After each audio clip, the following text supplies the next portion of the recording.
so high maintenance. Your camera looks great. I can't hear you. You got to unmute.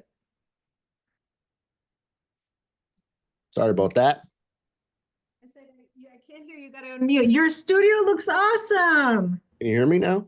Yes. Okay, I good. have a thing that says that makes you unmute when you first join, or it makes you mute when you first join, just so there's no weirdo things that happen. Oh. Show me your office. Let me see. I don't remember this. Well, it's my camera. I can't take it off the stand, and I can turn it, I guess. Yeah. Oh, you changed your setup. A little bit, yeah. Nice. Yeah. You're so funny. You put yourself further into a bomb shelter, essentially. Yeah. You moved from outside to inside, and now it's noise proof. All right, hang on. I'm excited to do this. Are you losing weight? Your face looks skinnier. No, it doesn't. Okay, you can stop. No. I'm leaving the meeting. Thanks.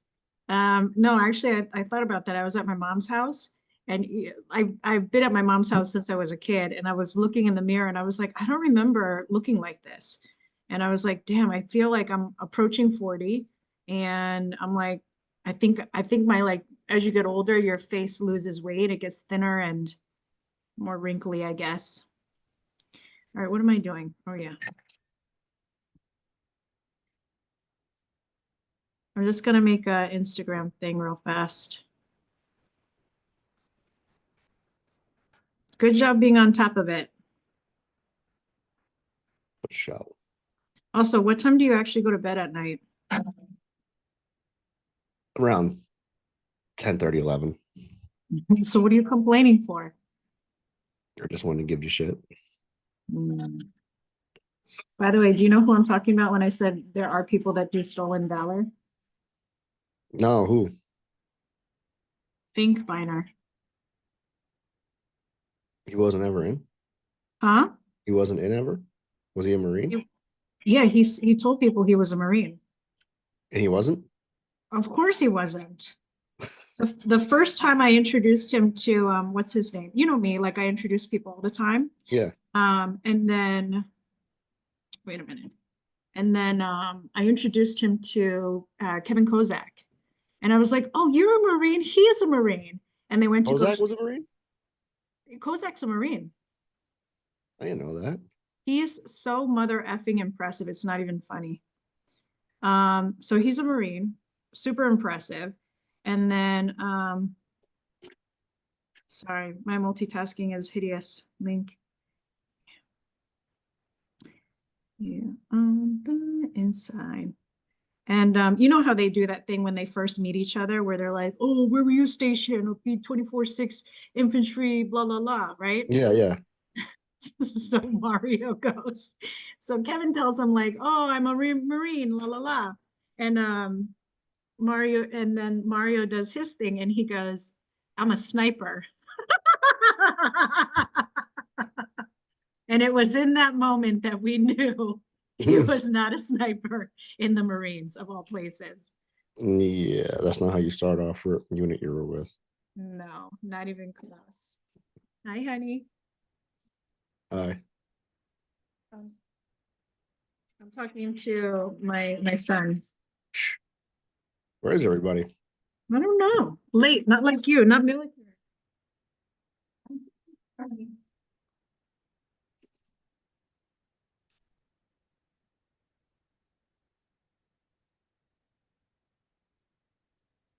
Yo, yo.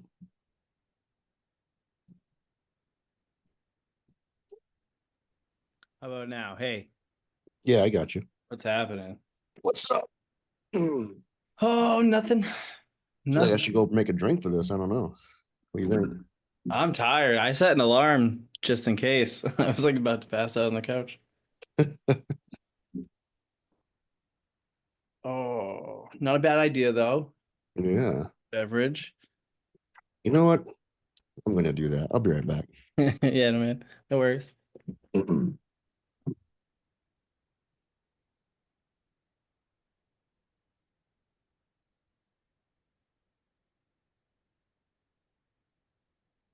What's up, man?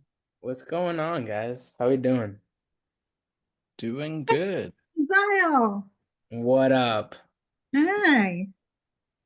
How we living? We're alive, that's for sure.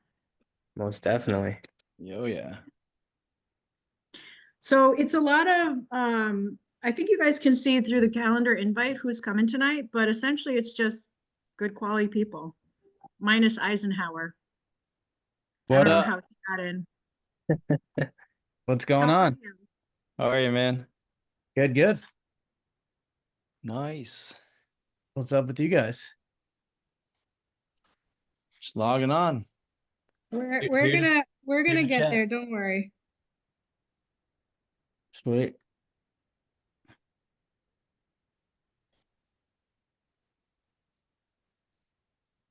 Let's have a healthy dose of awkward silence. It's my favorite. Gotta get comfortable with it.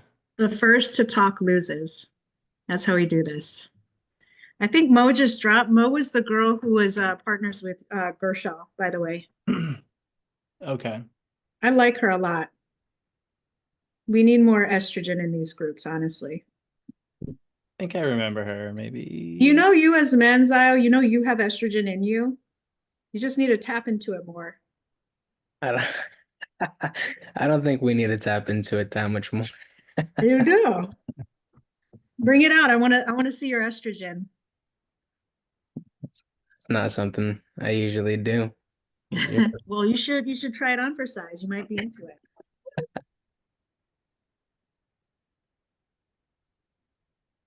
I'm about to lose my whole desk.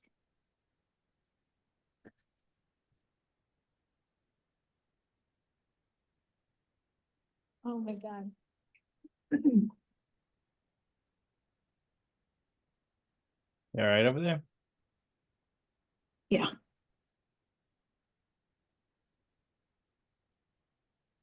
Okay.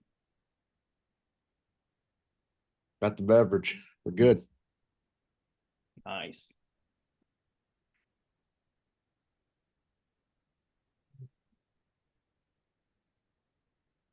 So out of respect for everybody that is here on time, 8:05, I kind of just wanted to tell you what we're gonna do. We're gonna get naked metaphorically Oh yeah. and talk about our feelings. What up, Stratton? I'm in. Nice Bring to it see back you. together. I haven't seen you since the last time, and then you transformed into a Viking. I don't know what kind of weird puberty that was, but I'm into it. I like that all your emojis are very Viking. Everything is Viking themed, and I'm looking at this beard now, very Viking themed as well. Yeah, yeah. And just a whole bunch of testosterone just recently released. It just changed me. Yeah. All natural What up, testosterone, or Johnny?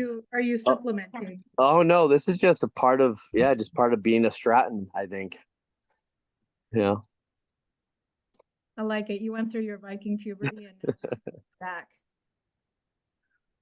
You missed it, bro. Suzanne was just telling us that we need more estrogen. She's like, you guys should try it. It's awesome. Good. All of you guys have estrogen just like I have testosterone. And I'm sure you've seen my testosterone. Anyway, let's not go there. I'm trying to be more feminine and ladylike. I love it. We'll see how that goes. But anyway, so I wanted to get the band back together. Essentially a long time ago when I first started, I had leaders in sub 2 that helped me be me. And so if you knew me back in the day, I'm a little bit of boss mama, and I dropped all of that when there was like lots of weird small drama things that happened. So for the longest time, I did want to kind of do this again because my thing is I love good people, and I just want to do good work with good people. I'm not interested in people that steal. I'm not interested in people that have ego problems and can't admit when they're wrong. I'm not interested in that. Like, go see a therapist, right? I'm not interested in doing that, but I want to do good work with good people. I want to share resources. So I have resources. I know you guys have resources. I'm a big believer that we have more together and we don't really need to struggle or suffer by ourselves. So last week I was on a call with Mark. Mark used to actually run a meetup over in the North Shore by himself. And then obviously, some of you guys know that I used to run our meetups back in the day with Sub 2. And I miss it to a certain extent. But the reason why it didn't work out before is because I was like Wendy to the Lost Boys of random real estate weirdos that are just not my children. And so again, going forward, like, I want to party with people that are the real deal, people that are really buying stuff. I don't really care to talk about bullshit. So I do have a Facebook group that I think a majority of you are part of, just called Creative Elite Buyers Club. And so all I care to do is just trade deals, because there's stuff that I'm just not buying. I'm just not interested in, things that cross my plate. And then again, you know, we like helping each other. And so that's kind of what I wanted to do. So this is, nobody's forced to be here. You make this whatever you want to make it. But the good part about it is, at least in this group, you're going to be seen by people that hopefully you respect. And if you don't respect, like Dylan, then at a minimum, you definitely should respect. These are all respect-worthy people. So that's what we're trying to do, is just create a space for each of us to share with each other, encourage each other, and then make more money together. Cool. Essentially, I'm trying to convince you to join my cult. Love it. And then later things will get weird. But in the Party beginning, in. it's very this way. And then a little while later, I'll pull the rug out from underneath you. Dylan, I don't like you without a mustache. I don't recognize you. You look like you're 12 again. In a backwards cap. It's gone. By the way, good stuff. I love, so what I would love to do is, because it's been such a long time since I've seen all of you, I would love to just hear like what the hell you're working on. And then going forward, one of the other things that I wanted to do is, I have a thing for this guy, Jesse Itzler, that I'm sure some of you guys have Yo. seen. I've seen him live. Amazing. You're better Yeah. than me. Where did you see him? Vegas last year for our one summit for the Oh, for our realty group. He came out, he was there. The big black dude, what's his fucking name? He was on Brooklyn, Terry Crews, Peyton Manning, some other really cool holy speakers. shit. Yeah. Things that happen in Vegas. What Yeah. did he talk about? He just talked about like when he, first started getting into business, pretty much his whole journey all the way up until he owned that, like, I don't know if he still owns it, like the airline company or the charter company, something like, owns airplanes or something like that. But yeah, it was like really, really good story. So one of the things that he talks about that at least I know him for is he has something called the Misogi, which is like once a year, something big that you know that year for. And for me, I feel like my 20s, albeit sober, I fucking don't remember what I did in my 20s. And I don't think I was doing much at all. And so I'm mad at myself for that. But going forward, I would love to have like one big thing that you conquer. I have a coach that I hired, super expensive, 25,000. And she calls it a C-type goal. So your C-type goal or this big Misogi is something that you really, really want. And for whatever reason, you haven't attempted it before, or you've just held back, right? So the goal is for you to try to do the thing that you actually want to do instead of being a little bitch. Yeah. So that's one. And then he talks about something else called Kevin's rule, which he says every other month, go do something that you wouldn't normally do. And the whole reason for that is by the time that you die, you're going to have all these extra adventures every single month that you have. And then the last one is habits. So he said every quarter, stack a new tiny habit that moves you in the direction of your goal. So whether it's hydrating more, exercising daily, being more grateful, kissing your wife, whatever the thing is, to go ahead and build that habit every quarter. So yeah. But yeah, Tony, let's start with you. What have you been up to? I don't even know you.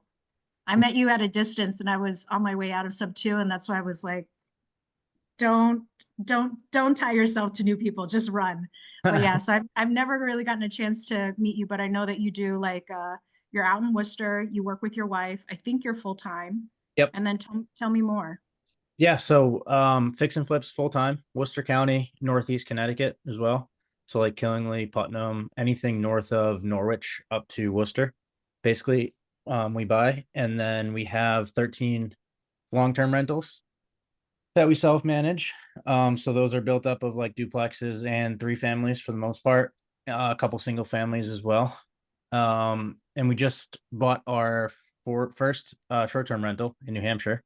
So we're closing tomorrow, actually, in Bartlett. So super excited to get that going, and we're really going to focus on like high end, high amenities, high design. So we're trying to really be like the top 1% in that market and just kind of crush it. So that's our goal. Once we get that one up and running, I want to do at least 2 or 3 more relatively soon.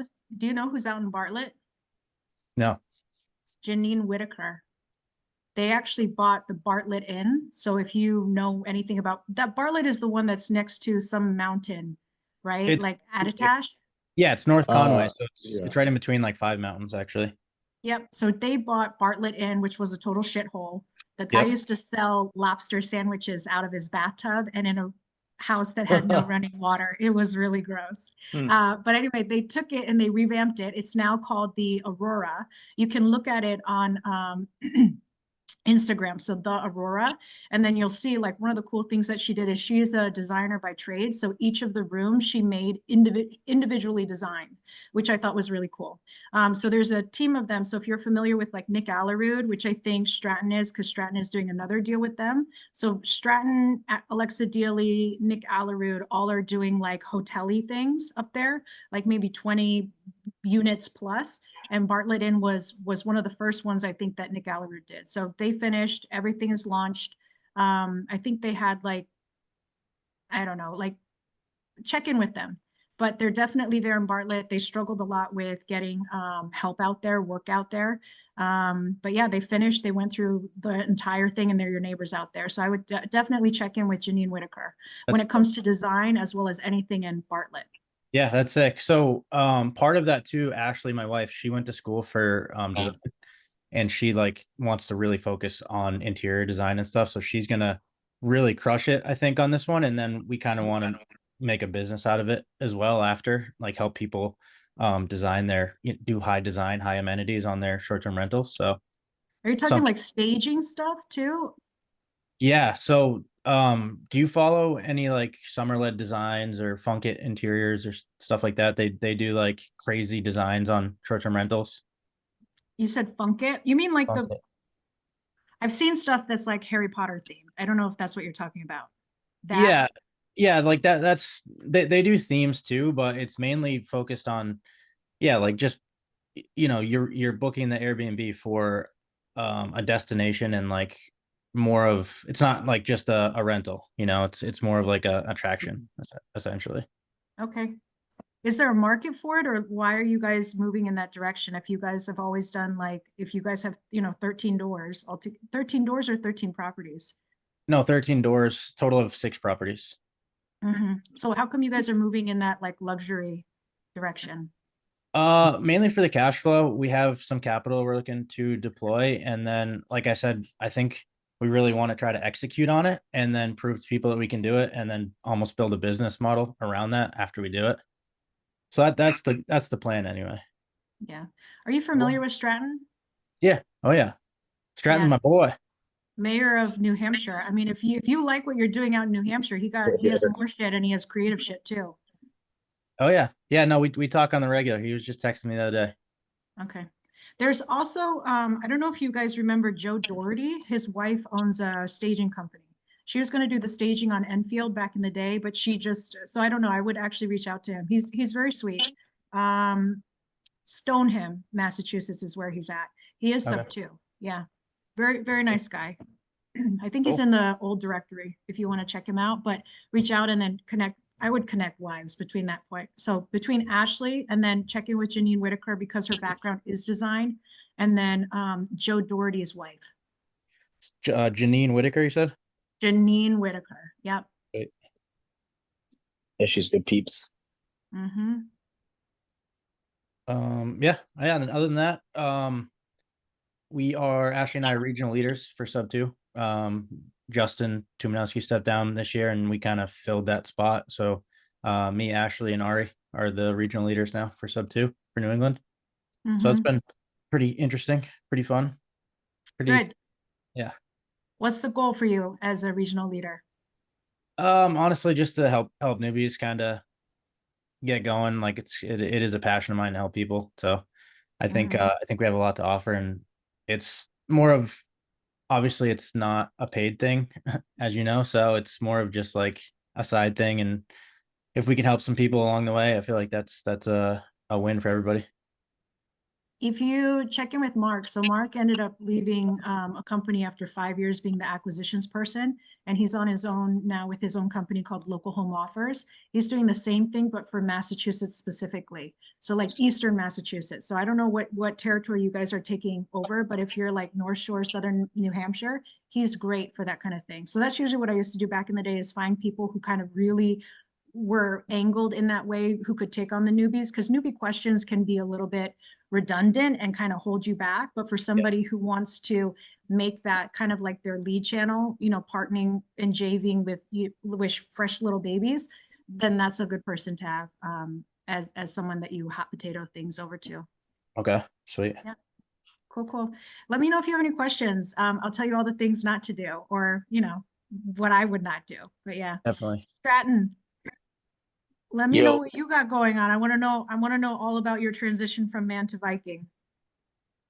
um, so for those that don't know, I kind of started off in real estate, doing pre-foreclosures and serving people that were in pre-foreclosure, and just leading with transformative value, and just providing services. And that has kind of snowballed into us now like getting involved with doing commercial real estate deals, doing creative stuff with that, which is, we have a division of our company this year that we launched that's just in we're learning a lot, trying to get that off the ground, with mostly like RV parks, trailer parks, inns, motels, stuff like that, targeting those type of properties. Campgrounds is something I'm passionate about. I'd love to do some cool stuff with like glamping and stuff. I think would be cool out here. And really this year I'm kind of focusing probably 50% of my energy into acquiring buy and hold properties. Now that I feel like I just feel like, I don't know, it's just kind of I feel like there's just an alignment for that, and there's need for that just from talking with other investors. I want to build our portfolio. The last few years has been really into building cash flow and building a company that can run essentially without me, other than just closing deals. So we've gotten to that point. We have I think we just hired our 10th person on our team, and expanded into doing land. So we're going to be wholesaling land, partnering up with Alexa Daily, and doing land this year, Unlock Land Project. Doing a lot of direct to agent this year. That's where we're targeting, or what we're targeting for, buy and holds this year. So just closed our first one direct to agent about 2 weeks ago over in Wakefield. So that was pretty cool. I love So, it. yeah. That's kind of the next iteration of like working a job wholesaling and building a company versus actually being an investor and holding stuff. So yeah, the next evolution. Good for you. Yeah. You're still tight with Noli and the whole team that way? Oh yeah. Noli is still he's doing kind of a lot of our lead management. We have 2 VAs now, and Noli is kind of managing all of that and getting into underwriting. He actually underwrote the N32 deal from the very beginning, and allowed me to, we kind of found that this was like his new like skill set, really by accident. And essentially he underwrote the whole deal, which allowed me to be able to go to the seller, and to be able to negotiate and put the deal together and work out all the creative terms and all that. So we're kind of transitioning into that in the next 3 weeks, because second quarter, as some of you know, kind of is when things really start popping off. So we're kind of just preparing and getting in a good state to be able to streamline that sort of stuff. So, but yeah, he's doing a lot of the systems technology and doing underwriting. And we got 2 VAs. We just hired a new transaction coordinator full time. We have a part-time one. Just hired another guy in acquisitions, which is super cool because I haven't hired a guy. It's been pretty much just me. Me and this other woman, Kristen, who's pretty much does all of our sellers that are in financial hardship, pre-foreclosure and stuff like that. So I'm going through training right now, but training him up and getting him in a place so that we can have somebody answering the phones for pay-per-click stuff that we're doing this year and direct agent type stuff. So Yeah. Eisenhower, ask your question. Are you doing expired listings, direct to agent? not anymore. I was. So actually, I have a list that's starting to pile up of it just doesn't fit into our business model like this year. And if we were to focus on it, like it would just take up a lot of time and take up more resources. So we are actually, I just had a conversation with Noli about this like 2 weeks ago. I'm like, dude, what are we going to do with all these like terminated and expired listings? Because we're keeping an eye, on, new direct, new leads for direct agent just around the Lakes region right now. I think I'm super behind. We have like 230 leads right now that we're trying to work through. But we're getting a lot of them, especially in the wintertime, being dumped in expireds. And we don't have anybody to hit those. So we have some leads if that's something that you're into, or if you know somebody. Happy to Yeah, chat. no, I was just seeing, so obviously you're going direct to agent, but is there any specific like criteria for that, or is it just? Yeah, so we target 65 days plus on market. We are keeping track of price reductions on top of that. Those kind of go to the top of the list. So we do everything. All of our leads are done from like highest priority of conversion to lowest. So so if we have a days on market over 65 days plus a price reduction and low equity, right? Like that would be like we're hitting that now. And then if it's like days per market and price reduction, that would be below that. You know what I mean? And we kind of structure our outreach accordingly. That's dope. Cool. What's the biggest challenge that you're noticing with agents? Like for me, I feel like the last house that I listed, the market definitely changed. And so that freaked me out because I went from having like 9 offers to 0 offers. But again, you can still sell and be profitable. It's just less offers. But I'm asking, like, you reaching out to agents, what are you noticing with them? Like, what's the biggest pushback? Are they coming over to the creative side of things? Are they getting more educated? Like, what's going on there? Definitely not educated. That's like it's a process. But I would say the biggest thing would be getting them to do something unconventional, which is that I push for it, and is like I don't accept anything less than this now because I've learned the hard way from being like, oh, okay, yeah, all right, I'll do what you want me to do. But essentially, when we get somebody, our first goal is just to have a conversation with the realtor and being like, hey, I'm willing to, come in at the asking price, for your client. I really don't care about equity. Our business model is not based off of equity. It's based off of cash flow and tax benefits essentially. So I really don't care about equity. You usually come in at or above asking for that. But if you could ask the seller if they would be open to us taking over the mortgage payments, then what we can do is get on a call with all 3 of us and talk about how we could structure bringing the rest of the equity to the table.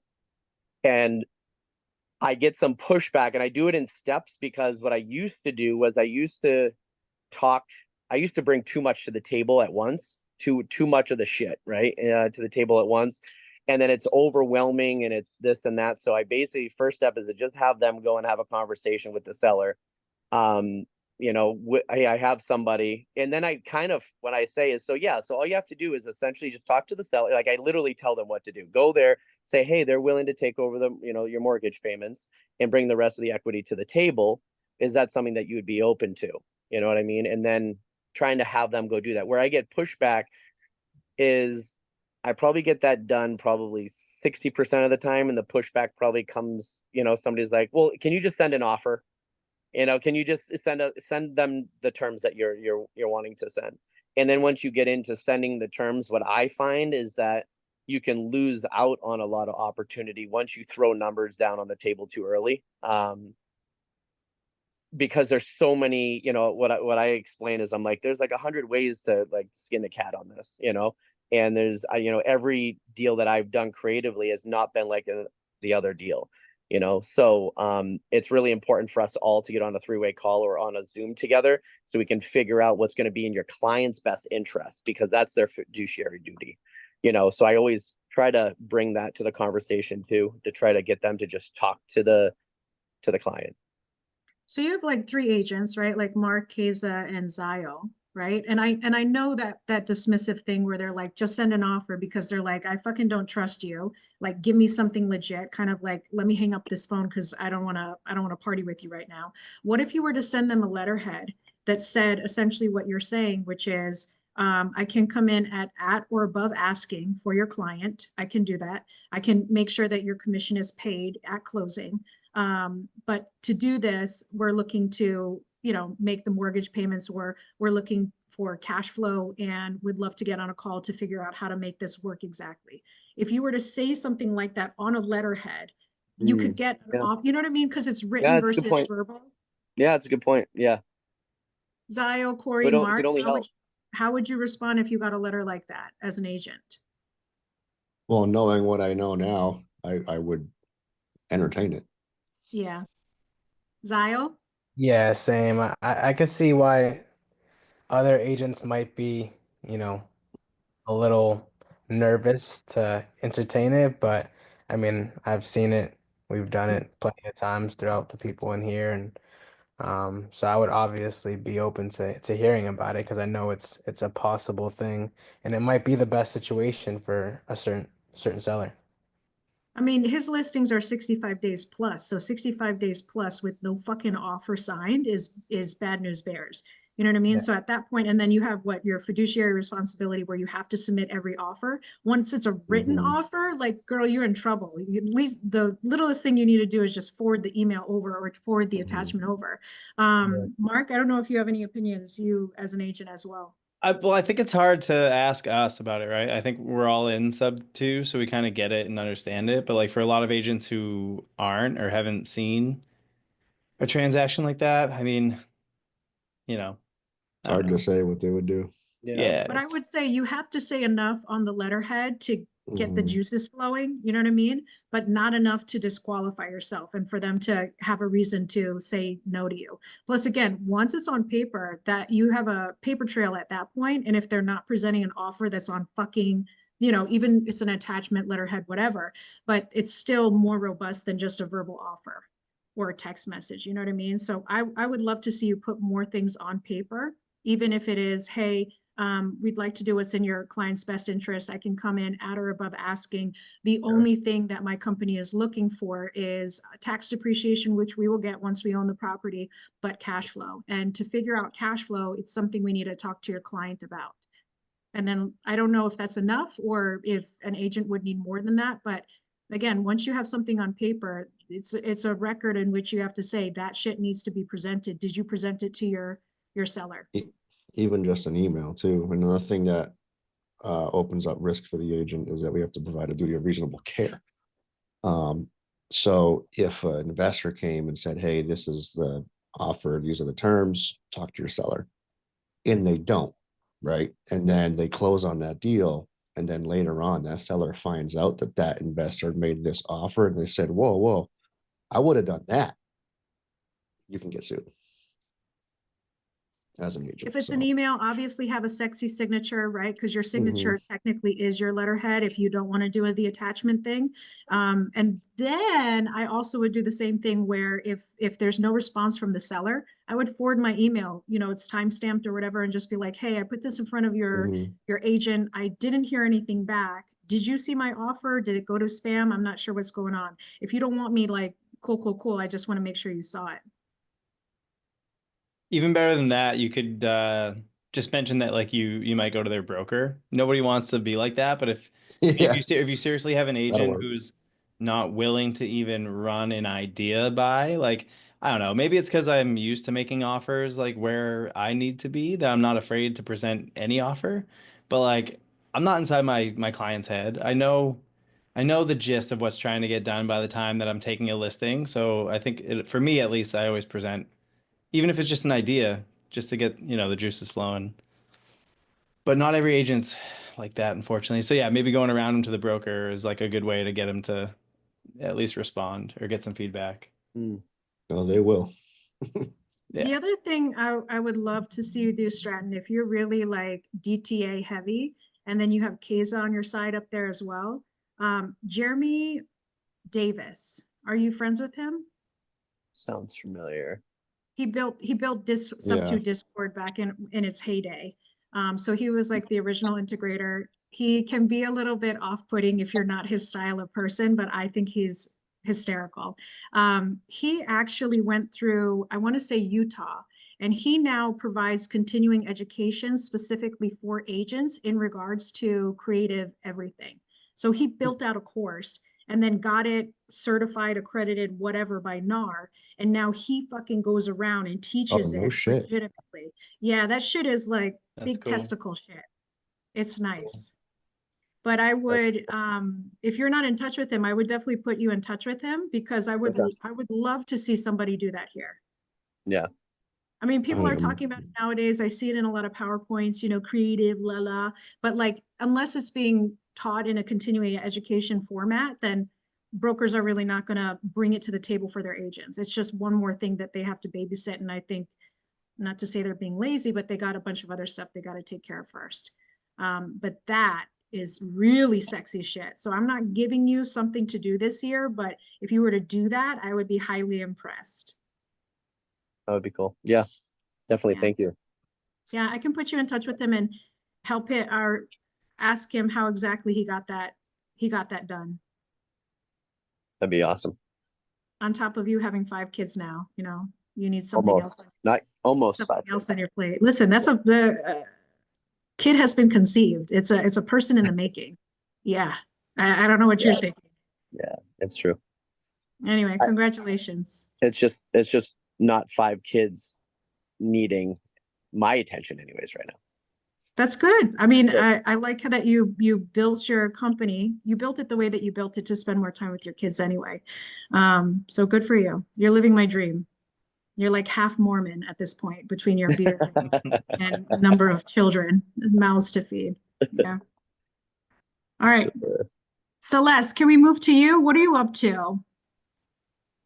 Hi everyone. I see faces here that I haven't seen before. So my name is Celeste. I'm in Western Mass. I know Don, Tony, Corey, Who do you not know?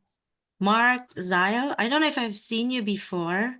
Dylan and Stren. Dylan, she doesn't recognize you because no mustache. Probably. I'm not sure. Mustache is not coming back, Sharky. Terrible, terrible. I have mustaches myself. I used to make seller calls with my mustaches. Terrible because all the lint would get in my nose and then I couldn't stop sneezing. Dylan does with Keith Sheridan. He does insurance rentals. Like I love the fact that Eisenhower says he has 13 doors. If you're not thinking like, bitch, I'm coming after all 13 of your doors and I'm gonna insurance pimp them out, then hang up the Already phone right now. texted I'm gonna Tony kick you about off it. this call. What? What? I already texted Tony. I was like, "Give me your properties." Yeah, exactly. I mean, he can pimp the hell out of it with these insurance people. I mean, I want you to do the same thing for Matt Sloak and just convert all his properties over. I got his info.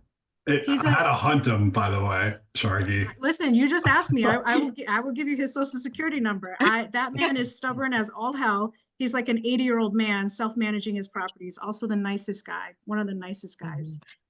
So you do the corporate housing with Keith? Yeah, corporate housing. So me and Keith partnered back in November.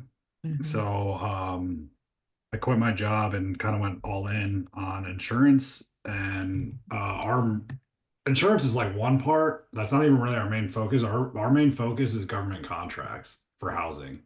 Oh, okay. So we're trying to do like right now we're Interesting. on a hotel contract for 5 years, 5-year contract. Basically, it's arbitrage essentially Mhm. for hotel rooms or houses and a bunch of other shit. So if you have multifamily too, like I can use that stuff if it meets the criteria of what the government's looking for. So you're registered in Sam then? Yeah. So you and I kind of align because we started with short term, midterm, and I still do have co-living and I still have Airbnbs and stuff. So we have 5 properties, and we're doing transitional housing where it's government grants. And so we buy and hold, and we really tailor our buy and holds to the specific locations that there's a need. And so yeah, I think I've heard about the grants about hotels and all that. We're not at that level yet, but we're doing mainly single families to fourplexes, depending on the needs. So we cater to age out foster youth, domestic violence, and seniors, veterans. What else? Yeah. So those needs that the government has grants for. I'm very, so do you guys write grants too? And then give it to No, them? Or not so necessarily. I kind of do something different. So me and Corey are side chatting over here. But Yeah. he probably has more knowledge than I do. But Sam.gov is basically like the government's list. Like if you ever seen the movie War Dogs, like it's literally basically that. Like it's Okay. like a list of every contract out there from everything from like we need bananas to like we need torpedoes or missiles, Mhm. right? Like literally everything. And so there's also like housing shit that comes out. And so they need housing for the one I'm working on is for veterans in Salt Lake City getting health care while they're at the Salt Lake City thing.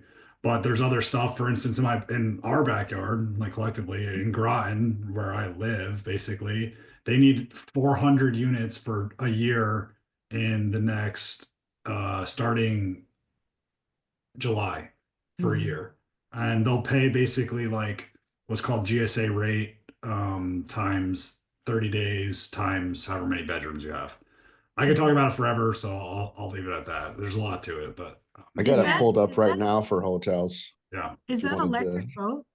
Is Electric that what? boat, but the sub base is there. Yeah, it's electric boat's like kind of on the base, but not really. Okay.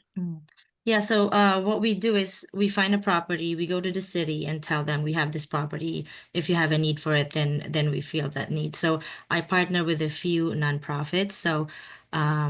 So I've been working since Sub 2 got involved with Family Promise. I kind of like nurture that relationship because I used to do I actually had Sharkey help us with a pre-foreclosure before, but that thing is not for me. I'm too emotional for this. So I work with them, and then if there's a family that has kids, we refer them out to Family Promise, and they know what I do with transitional housing, and I'm focusing now on assisted living as well, commercial and residential, and they actually built a new board a new kind of like system in Family Promise where they are doing housing now, like transitional housing, because the need is there. And so they asked me to be part of the board. So I have gone through a few interviews and all that stuff. And it's kind of exciting because the reason I'm not doing the grants yet because I don't have like a nonprofit, and I don't think I wanna do a nonprofit because I don't know how to run that. And so they're willing to work with me, wherein I work under the nonprofit and I tell them what I need. Like I need people to educate, because you need some services if you want to provide those. So I'm kind of like part of, there's going to be like 2 or 3 of us heading that housing department for Family Promise. There's also a partner of mine where he owns a few nonprofits already geared towards youth. And then he wants to partner with me because he has properties over in Leicester. I was at Tony's property earlier this morning, and after that, we went to Leicester. We plan on transforming these 3 properties into that type of transitional housing and residential assisted living. We'll see what we can do with that. So we basically want to tailor it so everyone we can put people in there because we know there's a need. And I didn't know that there's so many tiers of veteran services that not a lot of town has because there's no housing.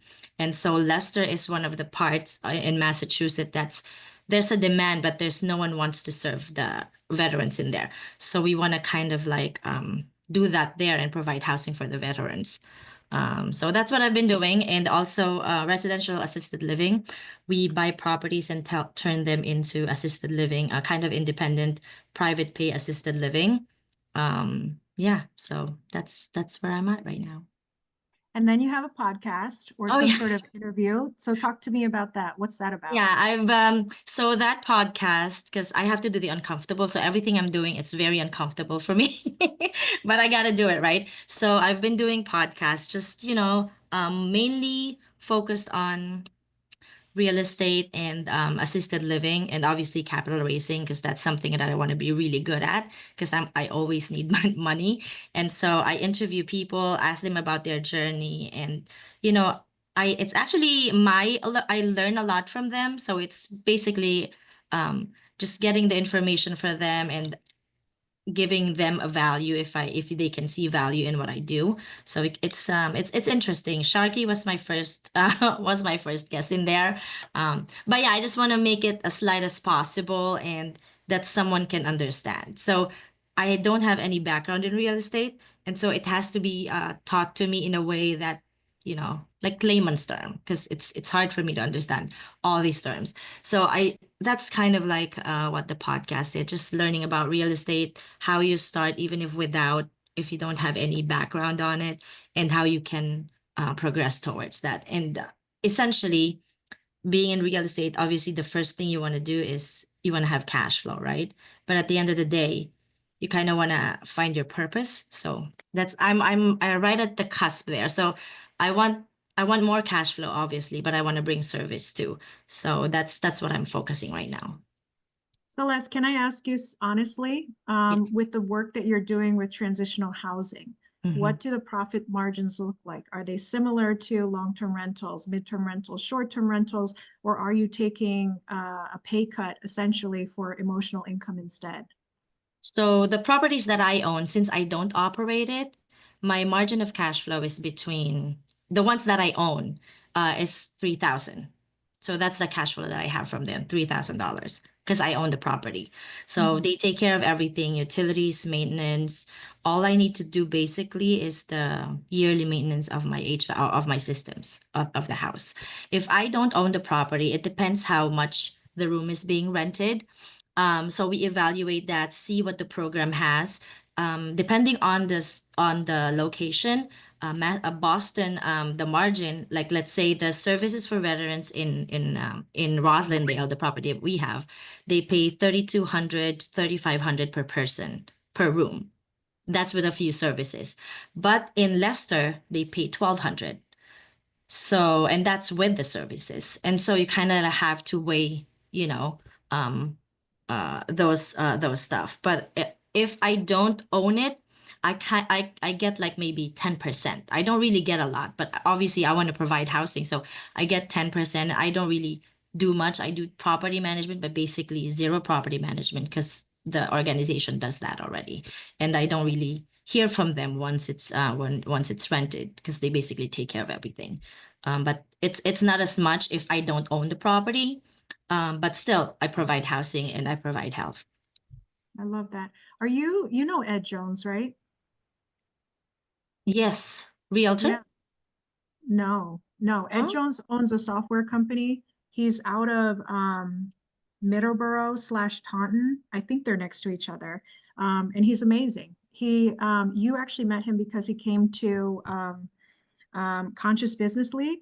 And his overall goal is to offer transitional housing. Like that's his thing. He came from transitional housing. Okay. He's impressive. He actually started doing stuff with like iSpeed to Lead. So iSpeed to Lead has like a suite program where you can like buy a la carte versus you can pay them like $10,000 a month for them to run your marketing campaign, and they'll just do all your leads for you. So at one point he was doing that with, I think Ashley Ganjay, I don't know, but he had like one person out there that I cannot remember, but he's spectacular. And this was like, so Z ended up doing iSpeed to Lead. And then I was shocked when I found out that Ed was doing it, because Ed was doing it and being successful at it. So he was doing quite a bit of stuff up in Southern Maine with a girl whose name I cannot remember. Very Right. helpful. So But I if think, any one of you have properties that you want to rent out, yeah, so we're looking into the Middlesex. So with Family Promise, it's mainly the Middlesex area. They're focused on Natick, Framingham, Marlborough.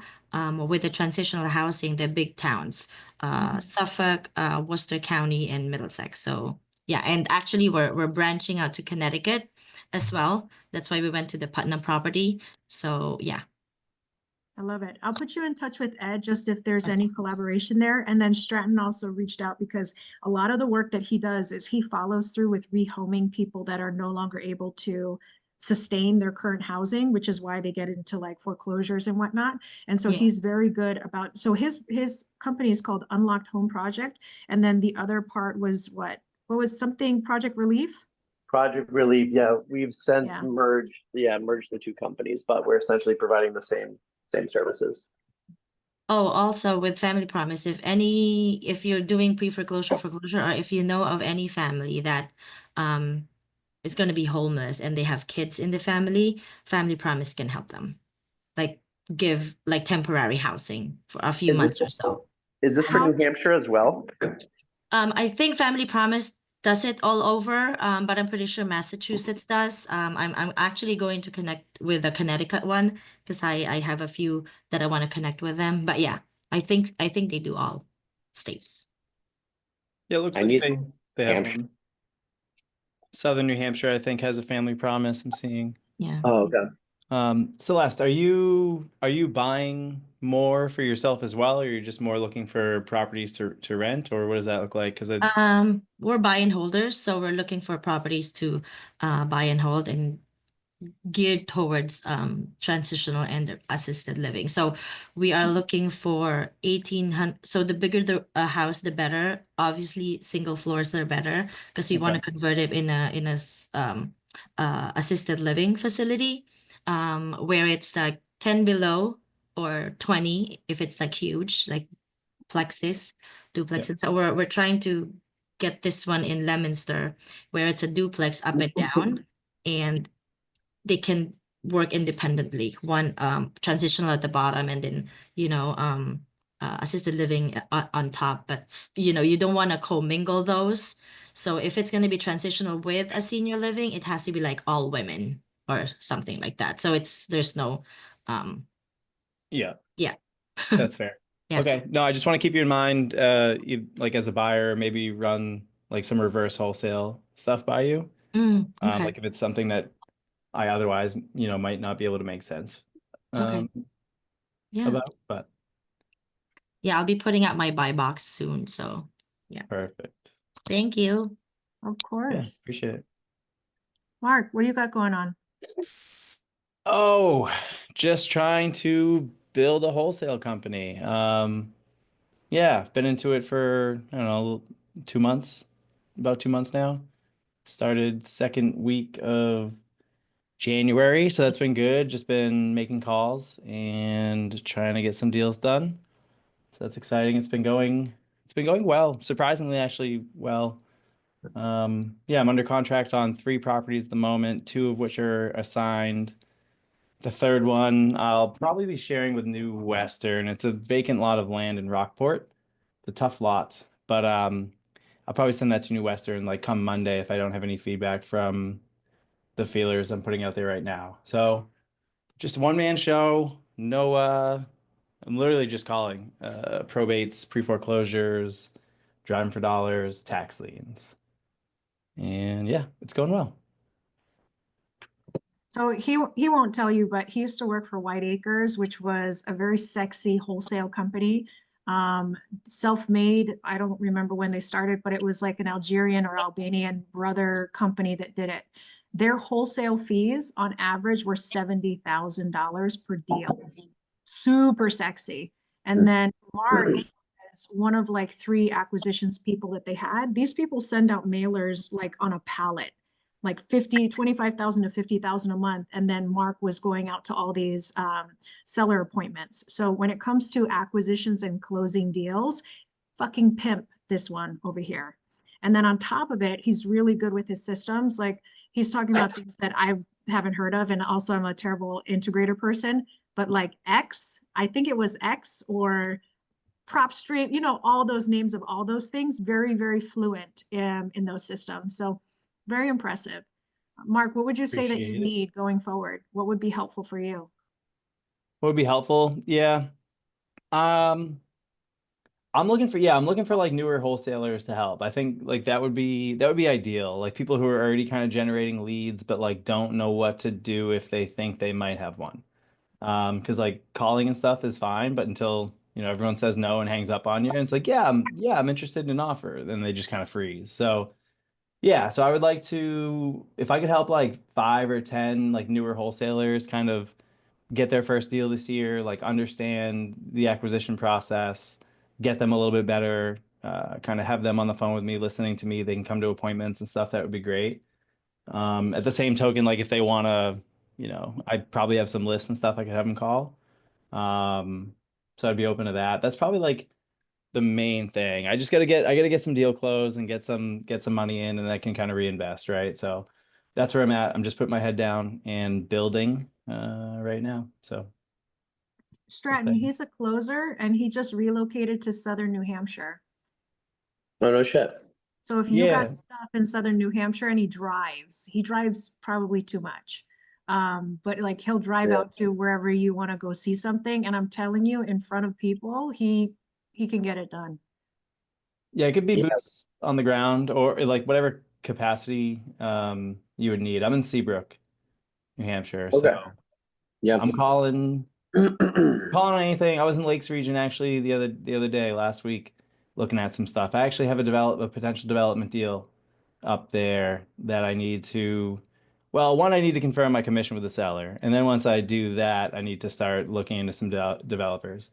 But yeah, so I'm looking like Lakes region down to the Cape and Boston to Springfield. So most of Mass and New Hampshire is where I would I'm friends with the one of the board members of the building association for the Lakes region, so I can probably find some people for you. Okay. Yeah, I'd appreciate any help on that. It's probably gonna be like, I don't know. I gotta look into the lot and like wetlands and stuff like that, but it's potentially like 50 house lots. Nice. Yeah, so it's up in that area. So that's a cool one. This guy owns like a ton of stuff around. He's definitely like a good dude to know up in the Lakes region, just based on my conversation with him. Um, so yeah, exciting stuff. Teza, what do you got going on? Yeah, well, real estate, of course, but unrelated to real estate, kind of piggybacking off of Dylan there. I'm actually creating a company called Static Line Logistics to bid on government contracts. So I'm building that business. And in addition to that, remember the Investor Link Associates business I talked about like last year? Do you remember that? Yes, of course. I can't see your facial expression. I'm gonna pull up the screen. Yes. Okay. Yeah, so I kind of adjusted how that's gonna work. I think it's gonna be more focused on, I kind of got the idea when I was talking with Jonathan a couple weeks ago when we had our meeting there, is connecting agents to investors still, but showing them how to get back their expired listings and their terminated listings for a fee. Does that make sense? Mhm. For Yeah. those that And don't know what Investor Link is, how would you describe it? so it originally started out as I was going to build this software. It was going to be like a database where homeowners, distressed homeowners, people in foreclosure, or really anybody that wanted to sell their home and didn't want to use a realtor and wanted to go the investor route, it was going to be a system or software where they could go in, input information about their home. It would ask, a series of questions, and they input their information on the back end. investors would sign up, they could go into it and they could kind of scroll through the deals, and select the ones they wanted. Of course, there'd be protections in there because people could just go in and just steal the deals. But there was protections in there. You had to pay like a fee if you wanted to see all the info, whatever. But essentially that was what it was going to be. But I never went that route. As far as I got with that was a company was going to build the software for me. It was going to cost like 60 G's.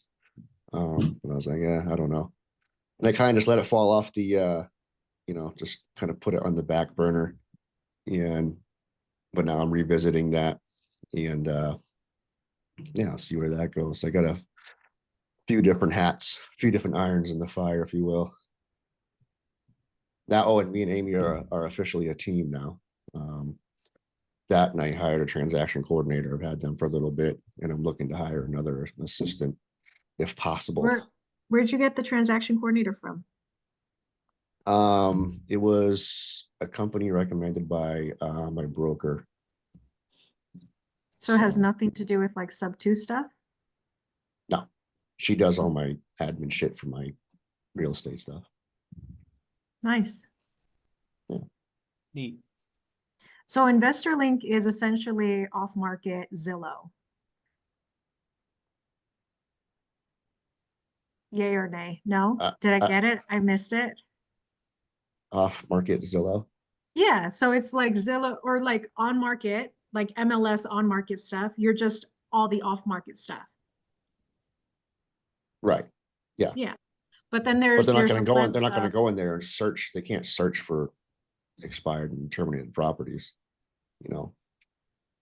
I would go to that agent, right? I mean, I guess I could just call that homeowner and try to get the listing. But since they've already built a relationship with that agent, hopefully a good one, hopefully it didn't expire or terminate because they had a falling out or whatever. But instead of trying to work that that seller to get that listing to say, hey, I can connect you with a potential buyer, investor, whoever who might be interested in the property, and bring that deal back together. And they can still get their commission, and I would just collect a finder's fee, if you will, off of that. Does that make sense? Yeah. What do you think about that? You're going to revisit InvestorLink. Yeah. But then you're also working on yeah, a whole different LLC, not real estate related at all, to bid on government contracts, like Dylan does. But in regards to real estate or not in regards to real estate? Not real estate at all. What are you bidding on? What are you Whatever, bidding on? like you said, it's Literally anything. anything. I feel like this man is like just guns. He's like, oh, fuck it. I So want all the guns, what man. what I do in the military now is I'm a government contract specialist. So I know exactly what he's talking about. And I know I know how the contracts work. I know how they have to look. I know where to look. I know how to get all the info. I know how it all works. So it would be an easy thing for me to do, I think, would be to get it set up. The difficult thing would be winning the contract. Over my head, I don't know nothing about government contracts, but it sounds cool. You work full time, right? You're not out. You're Yeah. in. Yeah. Yeah. This man doesn't have enough to do during his 9 to 5 that he's going to go work another 9 to 5 on his own, where he's like, I'm very good at what my job is, and my job doesn't last long enough, so now I'm just going to create a whole business to continue working after work. Sick in the head. Yeah. And then on top of it, he's a licensed agent with his wife, and it's their full-time thing, selling deals left and right, and also working with Stratton over there. And then he's such a nerd with his with all your integration stuff. What about you and your podcast? What's going on with Grit and Bricks? Grit and Bricks. Oh yeah, I changed the name. I completely changed the name. I changed the logo. I changed all my podcast thumbnails. So I called it Bellator Blueprint. What blueprint? Bellator Blueprint. Bellator is Latin for warrior. Mm-hmm. Right. So I feel like that was more of a fitting name, because what I thought the podcast was going to be, it wasn't really actually what it turned out to be. Hmm. It's really, you can almost talk about really any topic. It doesn't have to be real estate. It kind of went beyond that. And people were kind of reluctant to share certain things. So like how I said, well, it's going to be raw, and people are they're going to say whatever they want. That's not how it was. Some people aren't comfortable talking about personal things. So really it's more just have a valuable conversation, or try to provide some value to the listeners, and just, give some inspiration, if you will. But who just asked me to be on their podcast is Jeremy Bland. Who? Jeremy Bland. New I Hampshire don't know if you guys know him. Yeah. Yeah. Which was out of left field. I was like, oh yeah, okay, sure. That's cool. Yeah. I almost feel like that if you wanted people to like start drama, it should have just been like the lawsuit instigator. And then you should have just asked me to come on. Because every time I talked about anything borderline questionable, you were always like, that's Like what what? Anytime I talked about something questionable, you're like, are you sure you want to talk about that? And I'm like, yeah, I will tell you everything right now. I don't know if I said that. Yeah, you did. It's all recorded. We can go back. You're recorded. All right, I'll come back. You should just Anyway. do a podcast, Corey, around your bonfire with Red Breast. Oh my God. Dude, I posted something the other night. I was so fucking hammered. And then I watched it back and I was like, I gotta stop doing that.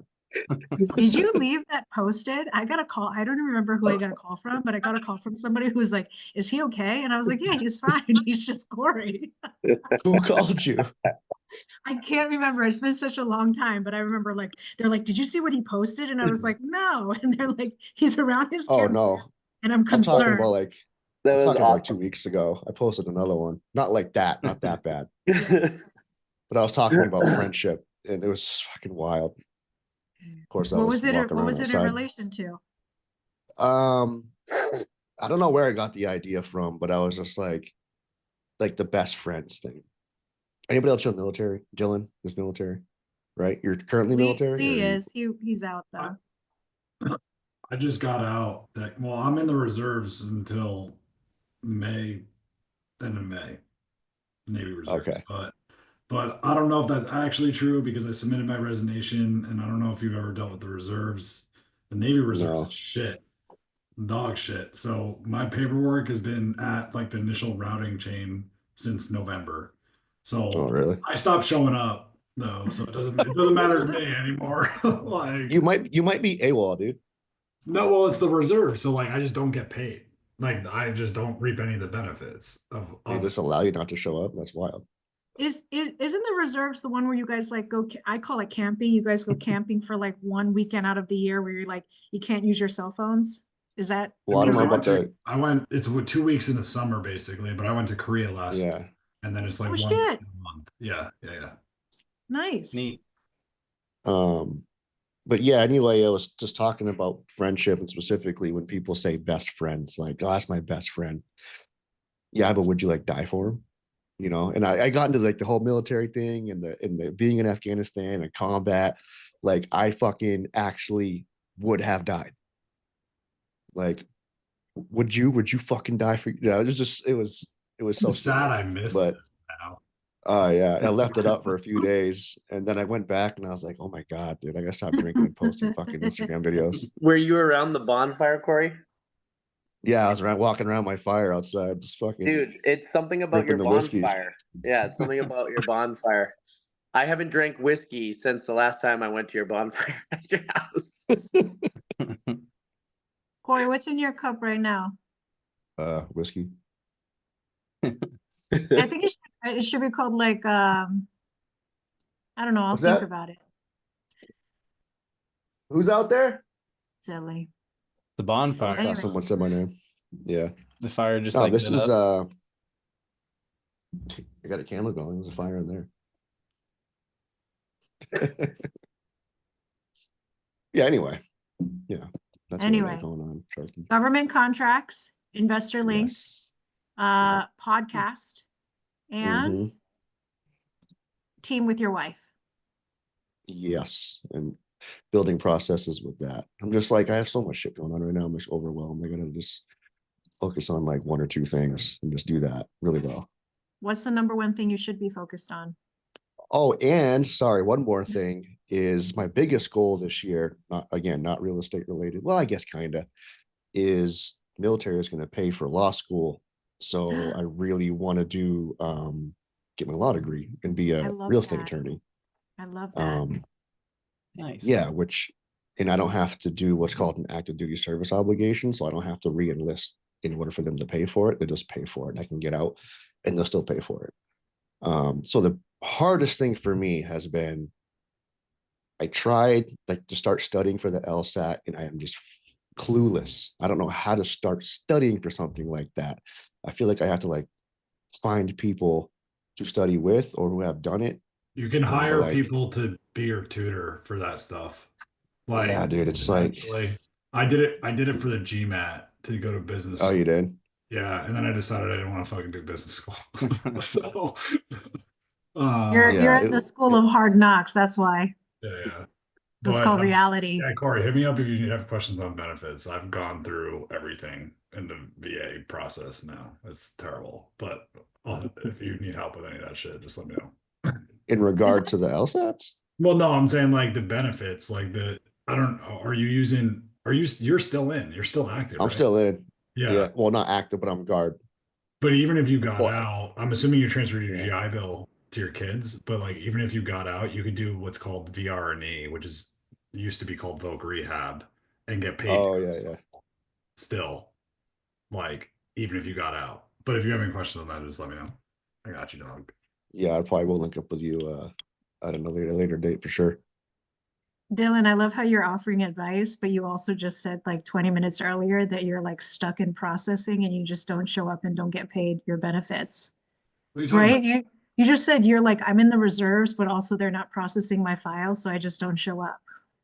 The reserves is not really, No, no, separate. Okay, separate. sorry. Like the reserves isn't real. Just think that it's just like basically like you're like the day you show up, you're like, hey, I'm kind of in the military, and then the day you leave, you're like, no, I'm not in the military anymore. And then like they don't really care if you show up or not. It's I don't understand the whole concept of the reserves. If you're out, you're out. Why is there like a transition to get out? Like you go I from being decided to do active. it to give me and Sarah health care Oh, instead of oh, taking because I was planning on quitting my job and I did quit yeah, my job, but I wanted to have health care coverage, so that's why I was yeah. doing it. So like if you do the 1 week a Yeah. month, you get healthcare. But I was just like, fuck that, I'm so done. It was a giant waste of time in my opinion, but that's Are you enlisted or officer? officer. What rank? Oh, 3. Oh, was that a captain in the Navy? Well, it's a So, captain in the Army, lieutenant in the Navy. oh, you were in the Army too? No. But I was just Oh, referring to it as I knew oh, you okay, were got on it. me, It's the so same. I said captain. Okay, Yeah. got it. Same. Keza, you're Army, right? Yes. Yeah. Yeah. Dylan, if you want, you can talk to my dad. He's both Army and Navy, and he just retired. But he's a trip in and of itself. So if you want to talk for like 4 days about fucking TRICARE Prime, he could do it. I'm good. I'm good. He should be an attorney. He really should. I don't know why he I might never ask did some it. questions for him. You should. And at the same time too, like Corey, we know a lot of attorneys just being in real estate and closing deals. Why can't you ask them and just say like, hey, I have a GI Bill and I I'm haven't even to thought of that. transition. You know, a great Yeah. book, Corey. I don't know if you read it by Gary Keller, The One Thing. Dude, you know what's fucking crazy? I am literally reading that right now. It was a game changer. It was a game changer for me like 5 years ago. I just bought it 2 days ago and I started reading it. What was the And takeaway, Stratton? I'm lazy and I don't want to read. finding the domino, your number one domino, you're the one thing that if that was to fall, everything else in your life would fall in alignment, essentially, is what like the concept of it is. And finding like what that one thing is where your time should be focused. And and then and focusing in on that one particular thing would then allow other dominoes in your life to fall instead of focusing, on all the dominoes and trying to make them all fall. Can I ask what your one domino is? At least 5 years ago when you read it? My one domino was to start up a wholesale company that could essentially function on its own and just create revenue so that I would have time and money to spend with my family more, essentially. Do you have a new domino now? No, I haven't accomplished that one yet. So, I have, like that's probably that's like the main thing. I'm still like the only one closing deals. So that's like, I've gotten Jordan out. That was kind of like one of my biggest parts, getting my wife out of the business because it was, it was her and I and Noli and one other guy that was helping us doing lead generation and stuff like that in the beginning. And I got my wife out and have since, put people into roles so that now I don't have as much on my plate because I was doing everything from lead gen. I mean, all the way to getting deals across the table, dispo and everything. And now I can just focus. I probably 90% of my time is just in acquisitions where it should be. But I'm still the only one closing. So I have this guy that I just hired now. I have another woman that's been working with us for almost a year and a half. That's just on the brink to start messing around with some, closing deals pretty soon here. So, yeah, we're on track. But How will you know when your domino is completed and you can move to another domino? when I'm not closing deals, well, I'm not closing all the deals. Let me put it that way. If I'm closing, I would rather 50% of the deals? I would rather, well, for me, like I would rather close. I'd rather close deals that would be for like selfishly, I guess, for my own maybe portfolio or in the commercial space. Like I found that like really last year as like I really like doing like the complex, like figuring out the complex creative stuff. I guess that's kind of so it's like the residential, like locking up a deal sub two for like and wholesaling it for a flipper and stuff like that. It's like, it's a dime a dozen. Like it's just kind of an easy thing to do. When you're locking it up for, a buy and hold investor, I really think there's right ways and wrong ways to lock up sub two deals for somebody else, right? And making sure that you do it right, to avoid the, due on sale and stuff like that in the right ways. And so I kind of like, I had to get to a place mentally where I was like, okay, I'm confident that I can do this really, really well.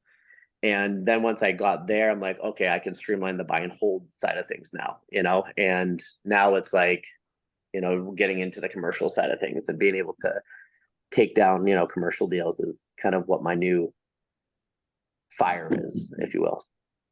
I thought you did an excellent job. I mean, between Alexa's personal house with like a bajillion dollars in federal taxes waived, right? And then the seller finance deal where they're like, I give you my first and second born kid. I don't know what you're doing to these people, but clearly you're getting it done. So very impressive stuff. Yeah. Yeah, thanks. It's fun. I love it. So it makes it fun.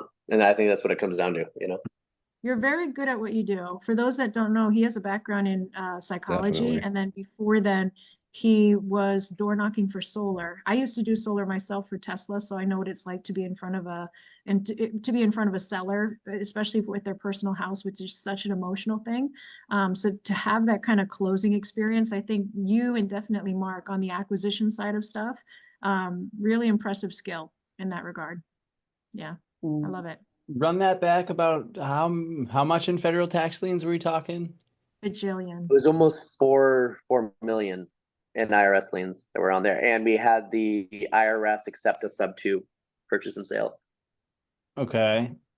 Cause I got a listing right now that like it's blown up because of that. I don't know. Maybe we should talk about it. It's just like a single family, so I don't know. But That's what we did. Ours was for a single family, a large single family at that. But yeah, there has to be enough value, you know what I mean, for you in it. It's a laborious process. It's a long process, you know, Like, long, laborious, on the phone every day. Like, yeah, you have to have enough motivation to go through with it for sure. Yeah, like it's a lot on the TC side. Yeah, this would need to be like basically a short sale on the mortgage and then negotiating like 200 plus of federal stuff. Mm. Yeah. Is this the Haverhill house, the listing? Yeah. Okay. But yeah, Don? Jonathan, I associate with a lot of the stuff that kind of you're doing in terms like, into campgrounds and motels and stuff. I don't have any experience in it, but like just my personal life, I like camping and stuff a ton. So Yeah, I'm always yeah. kind of keeping my eyes peeled. Like whenever I'm driving up that way, I'll drive for dollars on, like motels and stuff. So if I come across anything, I'll absolutely reach out. Hell yeah, dude. Yeah, and whatever I can do to, yeah, help you out here too. I have I was just thinking too, is for the last like 3 years, every summer comes around and we're like, oh, we need somebody to door knock, like in southern New Hampshire, because you know, we have, I don't know, probably like 4 softwares that we use to try to find numbers, but probably a fifth of the numbers, like we just can't get in contact with somebody, or somebody just doesn't Yeah. respond back. You know what I mean? Yeah. Kind of thing. Especially if it's like foreclosure stuff, but That's what I'm referring to. Yeah. Sorry. Yeah. Yeah, it's the pre-foreclosure stuff. So, yeah, we should definitely connect. Definitely Yeah, have some Yes, deals sir. and stuff. Yeah. Let's do it. You guys are definitely New Hampshire boys. The Outback. It's like the pre-Bush before the Alaska Bush. I'm a fake New Hampshire boy though. I just moved here and I'm basically in Massachusetts. Let's be real. But yeah, I'm here for it. Dawn, talk to me. Besides the Hey. name change, and I think you Hey. purchased a horse farm for yourself, which you had been looking to do for such a long time. What's new with you? Well, yeah, whole new person, new name, new location. We sold all our real estate, sort of, kind of. So I love being connected, hearing all these great real estate stories. We're kind of tabling that for now, but I want to stay connected because there'll be a niche that I can get into in the future. So it's good to hear everybody's still in it. But I feel like kind of a fraud here, Sharky. I'm not really in it. I'm not out shopping. I don't, so can I still hang out and play with you guys and listen in? And Absolutely. What's going on with you and Nick though? Last time I left you, Nick, and I know Mike Harrington, Mike Hackett. Hackett. Yeah. Close. Yeah. We What are you all guys up joined, to? yep, we all joined Sub 2 together. We all got our little LLCs, our Wyoming LLC and our Mass LLCs. We built credit. We got tons of credit. Mike got his Sub 2 house. Nick got his house. He was 22 when he got it and then sold it 6 years later and made 300,000 gain in it. And spent all that on building, like investigating and building all this stuff. Right now, we have a funnel and ads and basically lead gen automation, follow-up automation, and inserting the AI component and like the chat bot onto websites, and then the automatic follow-up texting and calling follow-up is what they're selling. And I'm just like the back end person doing the other stuff, doing the taxes, maintaining the LLCs, talking to whoever I need to talk to. And so I feel like I'm the admin person. These guys are killing it Say with hi to Sharky. getting all their stuff built. So I just did that to Nick. Nick came running down there. He says, "What are you doing?" I said, "I'm talking to Sharky." So he was like right here. He's like, "I'll talk to her when I've made my 200,000." I said, "Okay." Where you going? He scares me. He'd call me and he's like, Suzanne, I want to gamble everything on this. And I'm like, I'm Yeah. old, so maybe not, but you're Yeah. young and you can make it back. Well, What was the name of the software that he was like pimping out? Well, So, I mean, last time we spoke, we were doing WooSender, right? So WooSender, he got in there and was all trying to program it, right? And everybody knows what WooSender is, and doing all the lead gen and stuff, but he couldn't program it to the level of detail he wanted to. And so we got into Air. He got an Air license. Have you ever heard of Air.ai? Well, they went bankrupt. Yes. Fun. Yeah, fun. So we got an area license, and we were building agents, just trying to figure it out. That was a year ago. They went bankrupt, which, you know, that impacts us. But because Nick got the house, got the gain, got a HELOC, he doesn't have a wife, he doesn't have kids. He walked away with his house. He sold his house, walked away with 50 grand. And, you know, he's in really good shape because he doesn't have, you know, a family to support and everything. So, but he's learned a ton. So Mike and Nick are working hard together, building this product that we're now advertising for. So it's amazing to watch. I'm his mom, so it's amazing to watch. So, but, you know, they're going to make millions, millions and millions and millions, I tell you.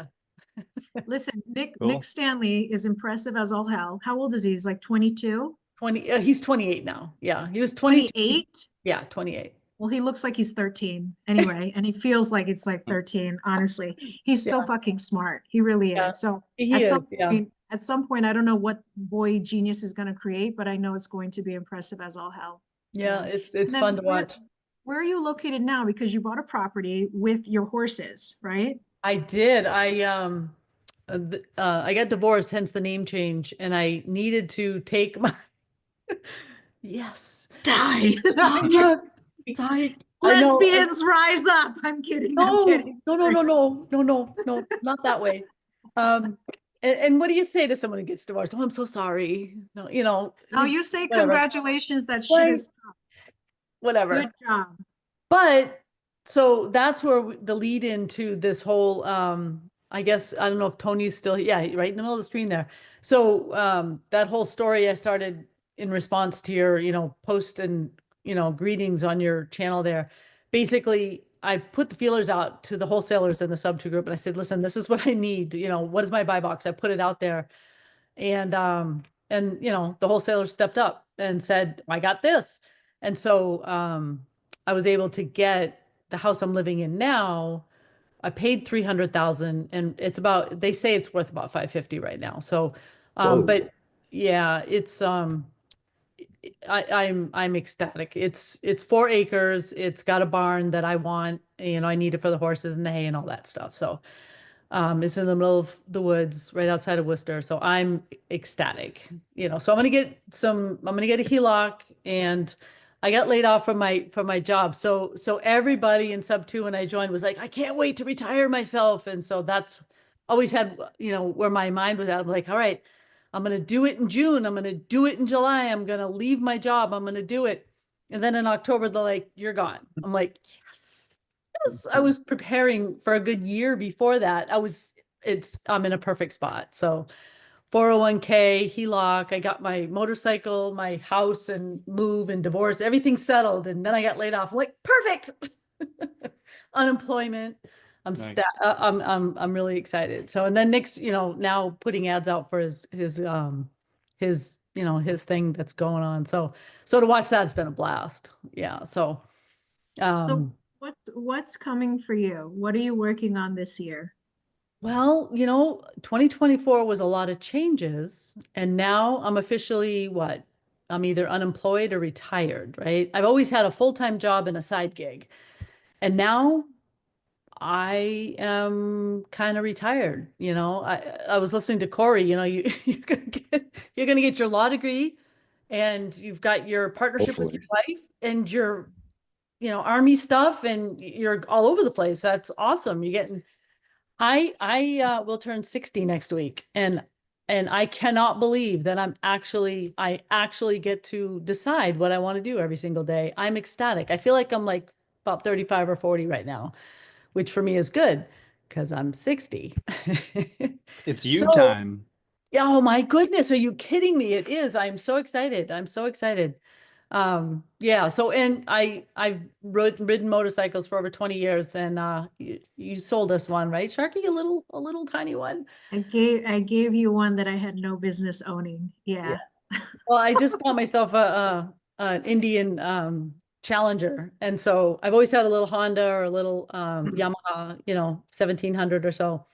And I got myself a Challenger, so I'm really excited about that. So what's My- coming for me? I'm watching Yeah. Nick change the world, and I'll jump on that bandwagon.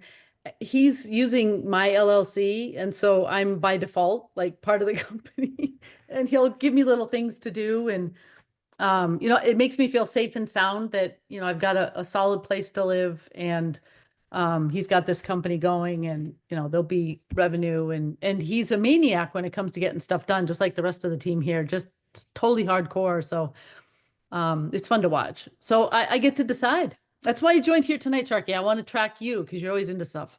Good stuff. Oh, well, I'll tell Doing you it when you were right. when you were like, I feel like an imposter. I'll tell you right now, I have no idea what I'm doing. And that's also why, so I first started talking to Mark and I was like, I fucking don't know. So I ended up doing, most of you know my story with Z. That ended up being a total shit show. Never saw that coming. So depressing, so insulting, so embarrassing. And I changed a lot. I walked away from sub two. I walked away from sub two leadership. I walked away from a best friend. I walked away from a lot of it and then was depressed. I hired a coach. About 5 months into her program, I was like, I think I'm going to do one more house. I think I'm not going to let one tiny man ruin this for me. And we'll see if I like it or not. And then I had so much fucking fun on this house. Yeah. I blew a shit ton of money, but I also had a lot of fun on the house. Obviously, some things didn't go well as well, but it was one of those where it was proof of concept more that I can do it. And Yep. I all the things I was scared of was not actually a thing. Yep. Now that I finished it, I was like, oh, naturally, the sky will part and God will come down and tell me the next thing I'm supposed to do. But no, that shit didn't happen. And it's like, what are you doing? And I'm like, I fucking don't know. But what I have learned about myself, at least I think, is that I'm a person that I want to be inspired by whatever it is that I'm doing. And so for me, I said, I need to put myself out there more. I need to talk to people. I need to rub shoulders and get some ideas because if I'm sitting on my couch with Rupert all night, Rupert's not talking to me at all. Yeah. So I'm Yeah. getting zero ideas from him. So Yep. that was the goal for me for having a meetup. That's also the goal for me for doing this, because for me, when I first started in real estate once upon a time ago, doing these calls were so important. I actually used to avoid these calls because I felt like an imposter where I said, I get so jazzed about whatever it is that we're working on. And I'd be like, I'm going to do this and I'm going to do this. And then next week rolls around and I was like, I haven't done shit. I haven't even thought about it since I hung up on you guys last week. And here we are. And so the thing that actually Mark did this for me last week, which is why we're all here today, is gave me space to, I call it burping the baby, but essentially like verbally vomiting all over all the things that I'm doing and not doing. And at that time, I had realized that it's almost Q1 is over. I have no compass set for this year. Every year in real estate, I have like a theme that I pick. And so like, this is my 5th year. I don't know, Dylan, if you remember my first year theme. Do you remember? Big dick energy. That's year 1, i.e. confidence. Year 2 is Asian dick energy, which is confidence plus intelligence. Year No 3 is, filter. But not a lot of confidence No though. filter. yeah, I mean, you got to fake it until you make it initially, but yeah, and then you get a little smarter, which you need. You can't be an idiot out there. And then year 3 was fuck around, find out. Year 4 was the debacle year, and that was unhinged, unbothered, and disrespectfully offense mode. And what that meant is just, women are always like, small and, oh, I'm so sorry, I'm sorry. So I was like unapologetically or disrespectfully. That's what I meant. No more respectfully, disrespectfully offense mode. And what I mean by that is I feel like a lot of my life is in defense mode. I'm too busy trying to protect something, blah, blah, blah, instead of just striking. And so that was the goal for that year. So we did some fun out of the box things. And then this year, I think my theme is authenticity. I just want to be me. Yeah. Wow. That I can align myself with every bit of that, uh we've got, I don't know, it feels like we've got some big things coming, lots of choices, and I'm going to put some thought into where I've been putting a lot of thought into where I'm going. But didn't you list a house and then take it back off the market? Did you end up putting it back up there? So that's really fun. Yeah, I did. I'm tomorrow we're taking new pictures. I have an amazing agent. I don't even know why I did what I did, which essentially is like again, what we're doing here, which is I want to do good work with good people, and I want to make good money doing what it is that we do, because the work that we do is important. And I feel like I gave birth to that house over the course of 8 months. And then at the final hour, I just kind of threw away the listing. And I shouldn't have done that, because with every other contractor I hired, so I have a Facebook group that I run after I left Sub 2. I guess I needed stuff to organize. So I went out and I have a contractor group that I run, which is Contractors Help Contractors, New Hampshire, Massachusetts, which is awesome. Anytime I bid a job, I did gutters. I say I need gutters. I have 40 fucking people writing me about the shit that they do. I'll get 10 different quotes just in English or whatever language they want to give it to me. And they're all comparing it. And so I have something like 1550 up to like 1550 to like 2250, all the way up to 3250. And it's really easy to be like, apples to apples, 5-inch seamless gutters, aluminum 0.32 gauge, whatever. I can standardize things really fast, and then comparing like warranties. And so I kind of did the same thing when it came to a listing agent. I have somebody that I think is fucking bomb.com. She knocked out every goddamn thing in the book. And so I'm excited to see what she can do. And at the end of the day, I think, if what I'm doing is trying my best, then the answer is I need to hunt for the best. I need to, and that's another thing, like originally when I wrote about this group, I was like, excellence only. But for me, as long as you're trying to do good work, to me, that is your attempt at excellence. I have nothing but a huge amount of respect for people that are trying to be good. You know what I mean? Listen, I'm imperfect myself. And so terrible things that I've done myself, right? But No, as but long as they're, you're trying, it's really I good to think hear it's you say important. that. Yeah, it's really good to hear you say that, because it isn't about just being good. You have to actively make a decision to be an asshole. And that's what you bumped up against quite a few times. And to share Yeah. that publicly, yeah, I want no part of it. I want no part of it. And so, yeah, we don't have to be good. We just have to not be that. An Of ass all hat. those stories of that, we're not doing Yeah. that. We're doing this. And it's easy. I understand, because I've had those questions myself. I've had those opportunities where I say, am I being greedy? Am I taking too much money? Do I deserve the money that I'm taking?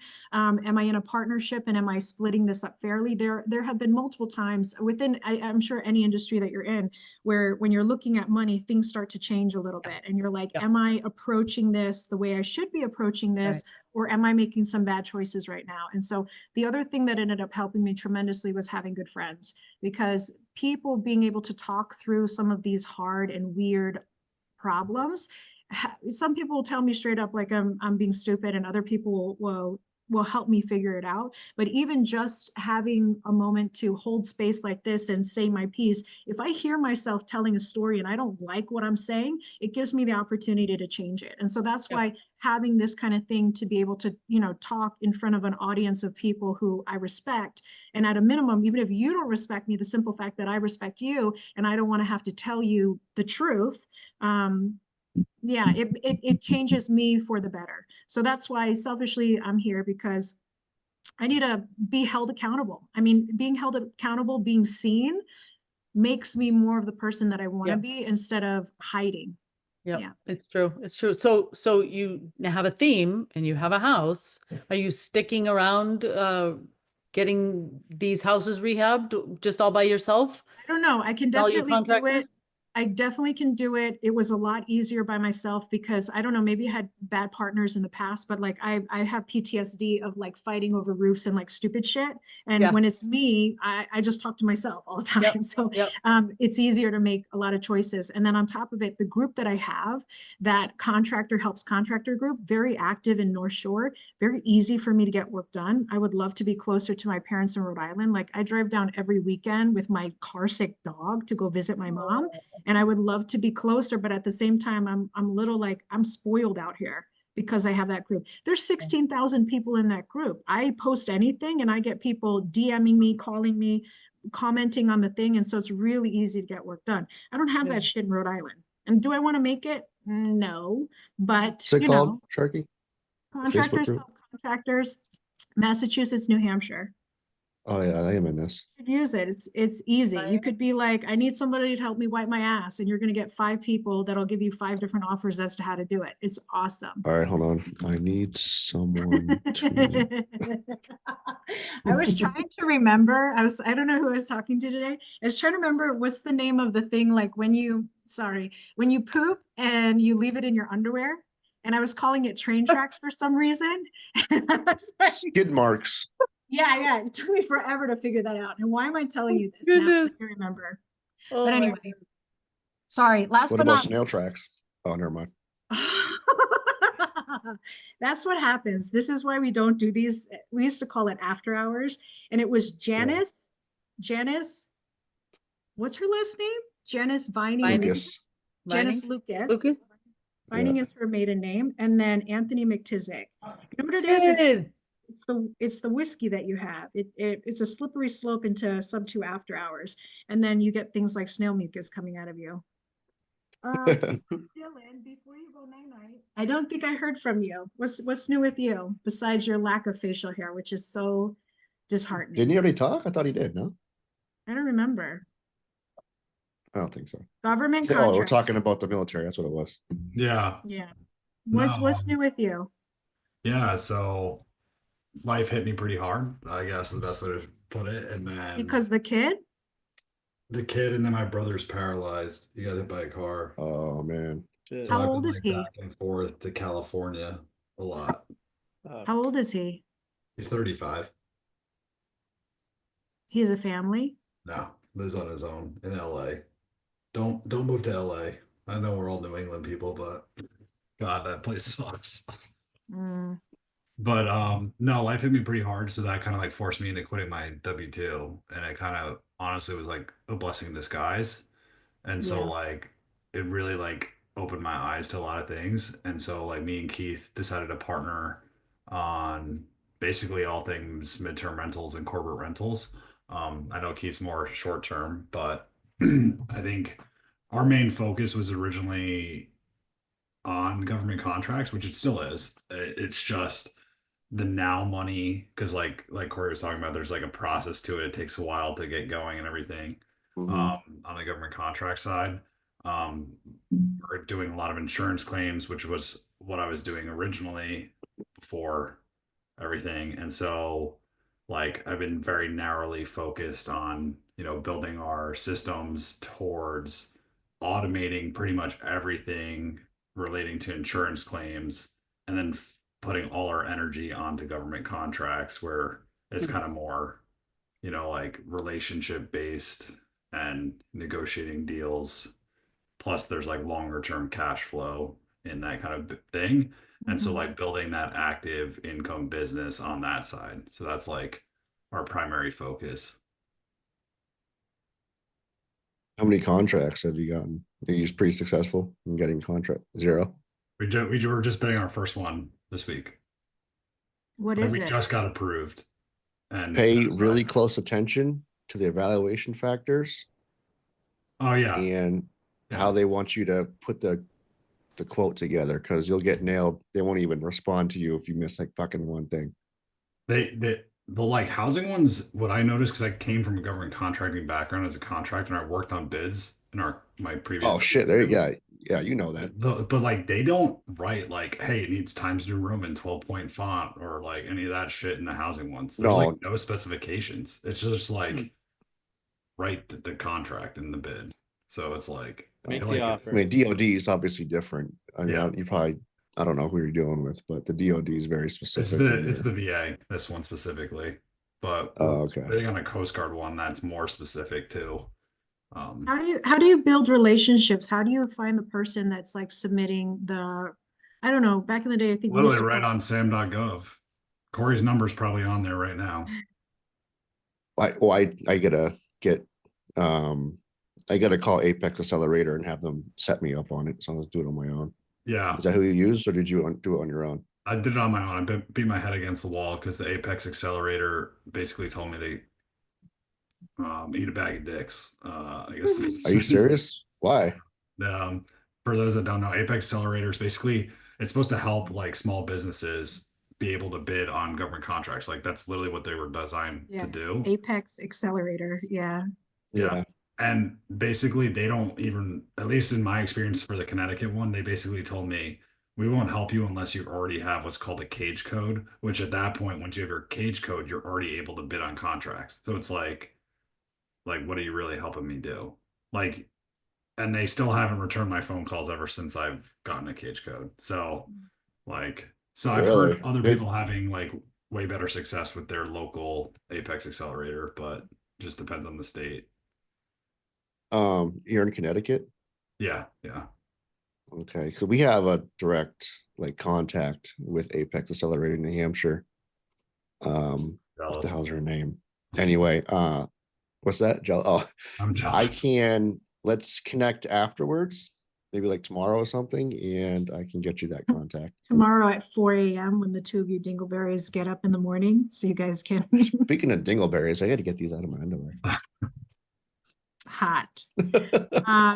Apex Accelerator, can you leave them like this is going to sound terrible. So they have something Connecticut, Apex, I don't know, Groton, Connecticut, CT Apex Accelerator review right now, 1 star.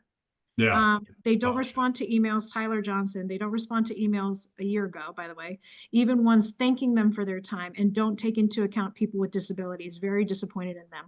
I will tell you this right now. I went to litigation because I left some doctor a very nasty, not nasty, I'll show it to you, but like they call it like a nasty gram, but it was, I left him a bad Yeah. Google review. And then I went to court fighting over it because he tried to get me to Wow. shut up. And I was like, no, bitch, we going down. I'm taking you and everybody to court this year.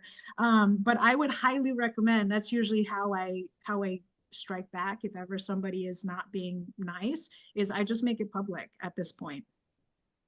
Well, Yeah. before you do that, let me get you connected with the New Hampshire Apex POC and see if she can help you. Maybe she has some sort of connection down there. Thanks, Corey. Yeah, I mean, Yeah. I'm not Yeah. at that point, Sharky, because like all of our business is really relationship based, especially on the insurance side. So if like one of my favorite things, honestly, is like what I just did with the two Manowskis. Like I just got them a fucking 20 grand booking over their entire dead season in the Mhm. Poconos. Like that's one of my favorite things is like getting short-term rental operators to get their properties to do midterm because then they realize like fuck, I don't have to do shit when people are in the property. So like, and especially when it's dead season too, because like in the insurance claim side, it's like you help these people out so much and they're like super grateful. And it's not like high quality tenants that, you know, insurance is fronting the bill. Right. It's like a win-win all around, in my opinion. Yeah. What's the group that you're part of? The one that you went to go speak on stage in California? The Jesse, it's like called Air Venture Academy, but it's Jesse Vasquez's group. Midterm Rentals with Jesse Vasquez is the free Facebook group. Are you still big into that, or Yeah, I'll be are you? speaking this year too. Ooh, fancy. What are you speaking on this year? Fuck if I know, he hasn't told me. A stage. What'd you speak on last year? What was your topic? Um, I spoke about specifically on the value of relationships in the business. Um, and I think this year I'm like hosting like a panel speaker. So I don't Nice. think I'm going to be doing much speaking, more just like asking questions. What's your goal in that realm of things? Are you cementing yourself as like the go-to insurance guy in Connecticut, and then also making yourself prominent in his community? What's going on with that? Specifically on that, like our goal in mine and Keith's goal for insurance is to like become the go-to provider in New England area. Mhm. So like when anyone like one of these relocation companies get a claim, the first person they're coming to is us, right? Like, and that's what I want it to be. And I don't think it's that far off already, to be honest, because it's like no, I don't think, or at least I'm not aware of many people doing it, especially in our collective market. Um, on that front, you know, I don't really want to be quote unquote known or like, you know, whatever. I would rather have my brand known of like Novus Nest, our company, than anything about like me and my shit. So like my goal with that is to honestly just get more properties in my database, because at some point me and Keith are going to try to go a little bit more nationwide, because like a lot of my friends that have gone nationwide, it's really just like it's a wholesaling company just on insurance leads, like at least especially on the insurance side, right? So like if I can spread my resources out like in that capacity, it helps. But like for me, I primarily want to concentrate on New England, but like we still get claims all over the place. So So I'm gonna lovingly punch you in the face and tell you that you're wrong when it comes oh, to but I'm not gonna do that. not putting your name out there, because I did the same thing in the beginning. Like, I'm Korean and I know how much the Korean ajmas, that's what they're called, like talk smack about everybody's daughter and blah blah blah. So I used to never put my name out there, and it got me into a lot of trouble. It's the whole reason why like the Z thing happened, is because I was putting other people's names on my shit. And the other thing that I'll tell you is your name is your brand. Anytime I want to think of like Dylan, the only time that you want to put your company as your brand is if you're spending buku bucks on branding, like Apple and Google and whatever. If you're not doing that, then your name is your brand. When people are searching for like, hey, who do I talk to in New England? You're like, dude, it's Dylan the mustache man. No mustache. That's what I'm going to search. I'm not searching. What is your company's name? Nova Enterprises? Is that what you said? Nova's Nest. Bitch, nobody knows that. Yeah, but I don't want to be No, like one of these no. social media influencers. You don't have to tell people about your business. You don't have to Mark's tell not people in his whatever. Mark's not in his head. I get what you're saying. I call it like I want to be the Wizard of Oz. Like I want to be the guy behind the curtain, Yeah. No, pulling no, strings, doing that stuff. no. I That's remember what I getting yelled at did. by Sharky for That's what this. I did, and it was fucking wrong. Okay, No, that's I what you mean, will see.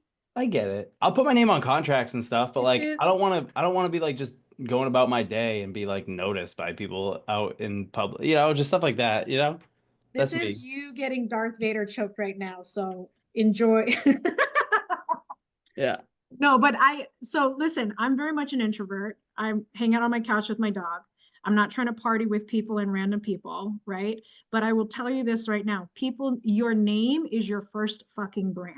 If Listen, you are not I telling get people, it. I literally just did. I just was. I'm on Jesse's podcast, so like starting. I just filmed it yeah, like are today. you on So like, Jesse's podcast as Nova Enterprises no, founder and but CEO? I'm Yeah. still saying I'm getting out there and doing that stuff. I'm just saying Okay, I don't great. want But I'm saying that if you get out there, you get out there with your motherfucking name, because your name is your brand. And anytime somebody hears you speak, they're not going to be like, oh my God, Nova Enterprises.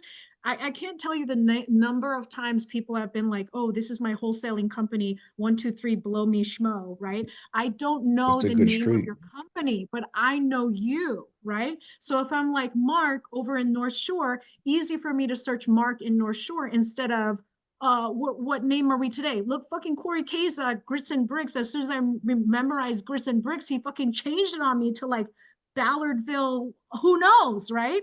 It's Ballardville, who knows, confusing, is not the name of it. but he's So not that's going to what they change his teach legal name. in Owners Club.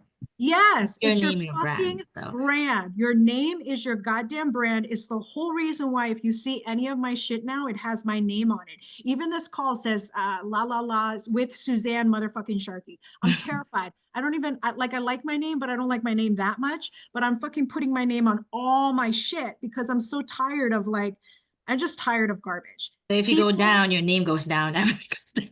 That too. That's Yeah. So essentially your brand. protect your name, but you need to fucking put your name on your shit. You have a very confusing name, Dylan the Mustache Man. It's your brand. Your name How do you is say your brand. last name, Dylan? You don't. Sevsik. Sevsik. Yeah, terrible. Eastern European. Dylan, you need a good brand. So I used to do back in the I'm day putting when the mustache back. I'm doing it out of spite now, not to bring the mustache back. I'm gonna do it out of spite and I'm gonna wear a mustache every day. And when people are like, what's wrong with you? And I'm gonna be like, it's not my hormones, it's Dylan. And they're like, who the fuck is Dylan? And I'm like, don't Dylan Svekik, that guy. Owner of Nova's Enterprises. Nobody knows about Nova's Enterprises, but they know Dylan motherfucking Svekik. Listen, but my point is like our corporate rental company, like I don't want to be like fucking somebody's like, oh, I need a claim. I'm calling Dylan. Like I want to be like, I want to step out of the business. Like that's You my just said your whole thing is relationships. Are they supposed to have a relationship with your non-entity with Nova's Enterprises? Yeah. No, no, Yeah. no, no, no. Yes. Listen, Yes. honestly, I don't even like your name because your name should have something to do with insurance. It should be like Nova's Insurance. I don't know. You know No, what I but mean? then if it's insurance, then I can't do government contracts under it. All right, but what I'm saying is like people are stupid. This is how much I can tell you. People are stupid. It literally needs to be next day painting, Nova painting. Like if you're a painting company, like painting should almost be in the name of it. Or if you're like Nova's midterm rentals or whatever. But all I'm saying is people are stupid and your name is your first brand. So Yeah, it's you gonna be need to, Dylan Insurance, Dylan Midterm, Dylan yeah, Government Contracts. yeah, Dylan, the mustache man. I don't know, figure out your brand, but I'm going to tell you this much. Back in the day, I still get calls to this day. I have a brand. My brand is Suzanne motherfucking Sharkey. It used to be Rhode Island and now I ruined that. And it was Korean because I'm Korean and I'll never change that. I get people, they go to a Korean restaurant and they'll give me a call.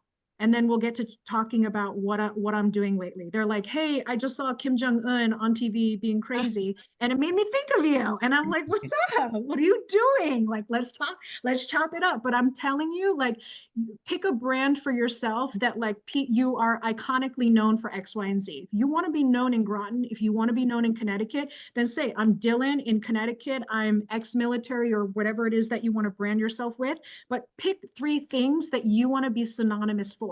The mustache was fucking awesome. And then you did this nonsense. I grew I a have huge bad beard. mustache. I could mail you if you want. I grew a huge beard. Did I send you a picture of it? No, All right, no. I'll send you a picture in a minute. I'm not interested unless it's a mustache. I'm not interested. I A want to beard see the face. mustache. I want to see the before picture. The mustache was I remember awesome. your Yeah, yeah, name. me I too. don't remember Maybe the I'll mustache. recognize you then, because Yeah, I exactly. said I haven't seen you Exactly. before. You, So you ruined it. You ruined it. Anyway, pick a brand. So what I would say back in the day, and this is how we used to I used to make us do these like little activities, but back in the day, it was pick 3 things that you want to be synonymous for. Every time somebody hears Groton, Connecticut, the next neural jump is going to be Dylan Svetkick. Okay. Anytime I think insurance arbitrage, Dylan Svetkick. Insure, Dylan. You know what I mean? Is she saying it right? No. And it's okay. We all know what I'm saying. Dylan the I mustache man. remember you now. I saw the picture. I was like, oh, Yes. okay. Dylan the mustache man. I have you saved in my phone this way. I It's your know. call I know I'm sign. I saved don't know as the why mustache. you ruined it. And then when you sent me Slowick's number, it was saved funny too. I can't remember what. Yeah. Hey, hey, Dylan, drop your number in the chat. Everybody gets a nickname, and none of you guys have nicknames here, except for you, Mustache Man. Tony, what's Tony's nickname? Tony's quiet over there. Who's Tony? Tony Toaster. I made him go back to his actual name because I was like, what the fuck does Toaster have to do with anything? And he was like, it was a high school thing. And I was like, high school was 20 years ago, dude. Get over it. And then he was like, I don't know. I yelled at him about Toaster because I was like, I don't get it. I don't get it. True story. We like talked one time, I think, and then she's like, "Hey, your name sucks. You should change it." And I was like, "Oh, cool. Thanks." Oh, so she has a history of doing this? Yeah, it's called violence towards men, violence towards stupid things, and I'm all about She it. has a perfect Yeah. name, Suzanne Sharkey. How perfect could you Yeah. know? It's like so lucky. She is a Listen, shark. Yeah. Dylan, I speak to you with passion because I made the mistake, and I'm telling you, don't make my mistake. If you want to fast forward in 5 years and then turn into me, fine. But I can compress time for you and tell you right now that the answer is you're going to put your name on all your shit. I'm Yeah, putting my especially name now on that you're doing speeches and that one. Yeah. Yeah. I put my name on stuff. So don't get me wrong. It's just like I don't want to be like He doesn't want to Sweetie, be. He doesn't want to be you're not faced. that famous. What are you so Yeah. nervous about? You think people are gonna like flash you tits in the street and then you're gonna have an I don't awkward want like conversation hate with your mail. I don't want wife? people coming in like Nobody's gonna do literally that. Jesse. Like this is how crazy people fucking are. Somebody he posted an Instagram story of him in his car and they saw on his fucking Tesla like where his car was and then they were like, dude, I'm coming to your house right now. And then the person knocked on his fucking house. Yeah. Like Jesse, who? Vasquez. The Yeah, guy who's that's too much. He's not even that famous. He's got like 20,000 followers, but like that is not like crazy. Not You know what I'm cool. saying? That's fucking insane to me. Like if somebody showed up to my house, bring out the gun. Like So goddamn. I will Hell tell you yeah. this. I will tell you this. I'm not Instagram famous at all, but the one person who ever did do that to me that was a little bit scary ended up selling their house to me because I swear to God, she has autism. She somehow found me, looked at all my shit, and thank God I documented stuff for Squad 100 because she grew up with the person whose house I did. And then she's like, I want you to do my parents' house. And so at that time, she was like, I was like, oh yeah, we did this. And she's like, I know. And I was like, kind of awkward. Like, you know, all the things that I'm going to tell you. This is like, what do we say now? Like, you fucking know all my shit. Like, a little bit weird, but listen, it's not going to happen. Nobody's going to come to your house. I don't even know where you live, and I won't come to your house. Good. Yeah, that's how I like it. Shut up. Anyway, put your goddamn name on your shit and figure out your brand. I would suggest 3 things that you want to be synonymous for. Mine was Korean, female excellence. I don't know. I always change the last thing from like leadership to like female excellence or empowerment. I love how you're laughing. You don't know me for Female that? excellence, 2 words or 1 word? Whatever, it's hyphenated. It's my word. And then Korean, but it's always great. It works to this day that I'm known for that. So I get calls so Justin Tumanowski's house over 61 Warren, Patterson. 61 Patterson. Yeah. That's my lead. I know. I've heard that story. I got that because Pace knew me for being Rhode Island. And he was like, Rhode Island, ugh, Suzanne fucking lives in that jungle place. Go to talk to her. And I met that guy and I still do business with him, Ryan Corcoran. He's awesome.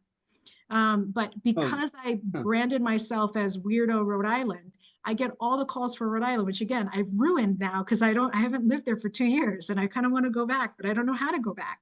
And I don't How'd you ruin it? What'd you do? because I live in Massachusetts now. I bought a sub. That's how you ruined it? By Yeah, moving? because I They don't won't ever let you back? no, I don't like Vacation driving house. that much. Like Yeah, I like being like 30 minutes. I like being on site for things. And so I like being local and I'm on the border of New Hampshire. But anyway, Rhode Island, Korean, and I still get those calls to this day where they're like, help me order. I'm in a restaurant. Also, what's new with you? It's the best thing ever. But pick your brand and stop being afraid of your name. That's weird. Noted. Okay. I'm going to follow up with you. But will he? Yeah. Anyway, time is 10 o'clock. I just want to be respectful of people's time, so I'm going to kick all of you out of here. But thank you for spending your time with me. And again, the goal here is nobody's going to hold your feet to the fire. Hopefully you can be seen and heard by people that you respect. And at the end of the day, over the course of the next week, hopefully you take better action that's more aligned with who you are, because you are seen by people that are higher performing peers of yours. Right. And the same thing, like I'll do the same thing because I'm not trying to disappoint Dylan Svetkick, I almost said mushroom man. I'm sick. Mustache Sick. man. The Marshmallow Yeah. Man. Who's king of Groton, Connecticut insurance rentals, who's speaking on some guy named Jesse Vasquez's stage. And he's a really big deal in California. Yeah, not in New England. You will, don't worry, keep at it. But yeah, so anyway, thank you for spending your time with me this evening. We'll be here every Tuesday if you want to be harassed by me. But yeah, anyway, thank you. One all second. of you. One second. What? Dylan, what's your company name again? Nova Nova. something. Nova Always Enterprises. just drop it in the chat. Nova. I'm upset that I know Nova Enterprises. Well, if she closes the Nova? chat, Kid's then I'll lose name? everything. No, I got it. Isn't that your kid's name? Who's Nova? My dog. Yeah, I knew that was somebody's name. Okay. I just sent you a text too. Sweet. All right. Thank Nice you. Good night, chat. Pretty everyone. nude. Bye, guys. Yeah, thank you. Bye. Appreciate y'all.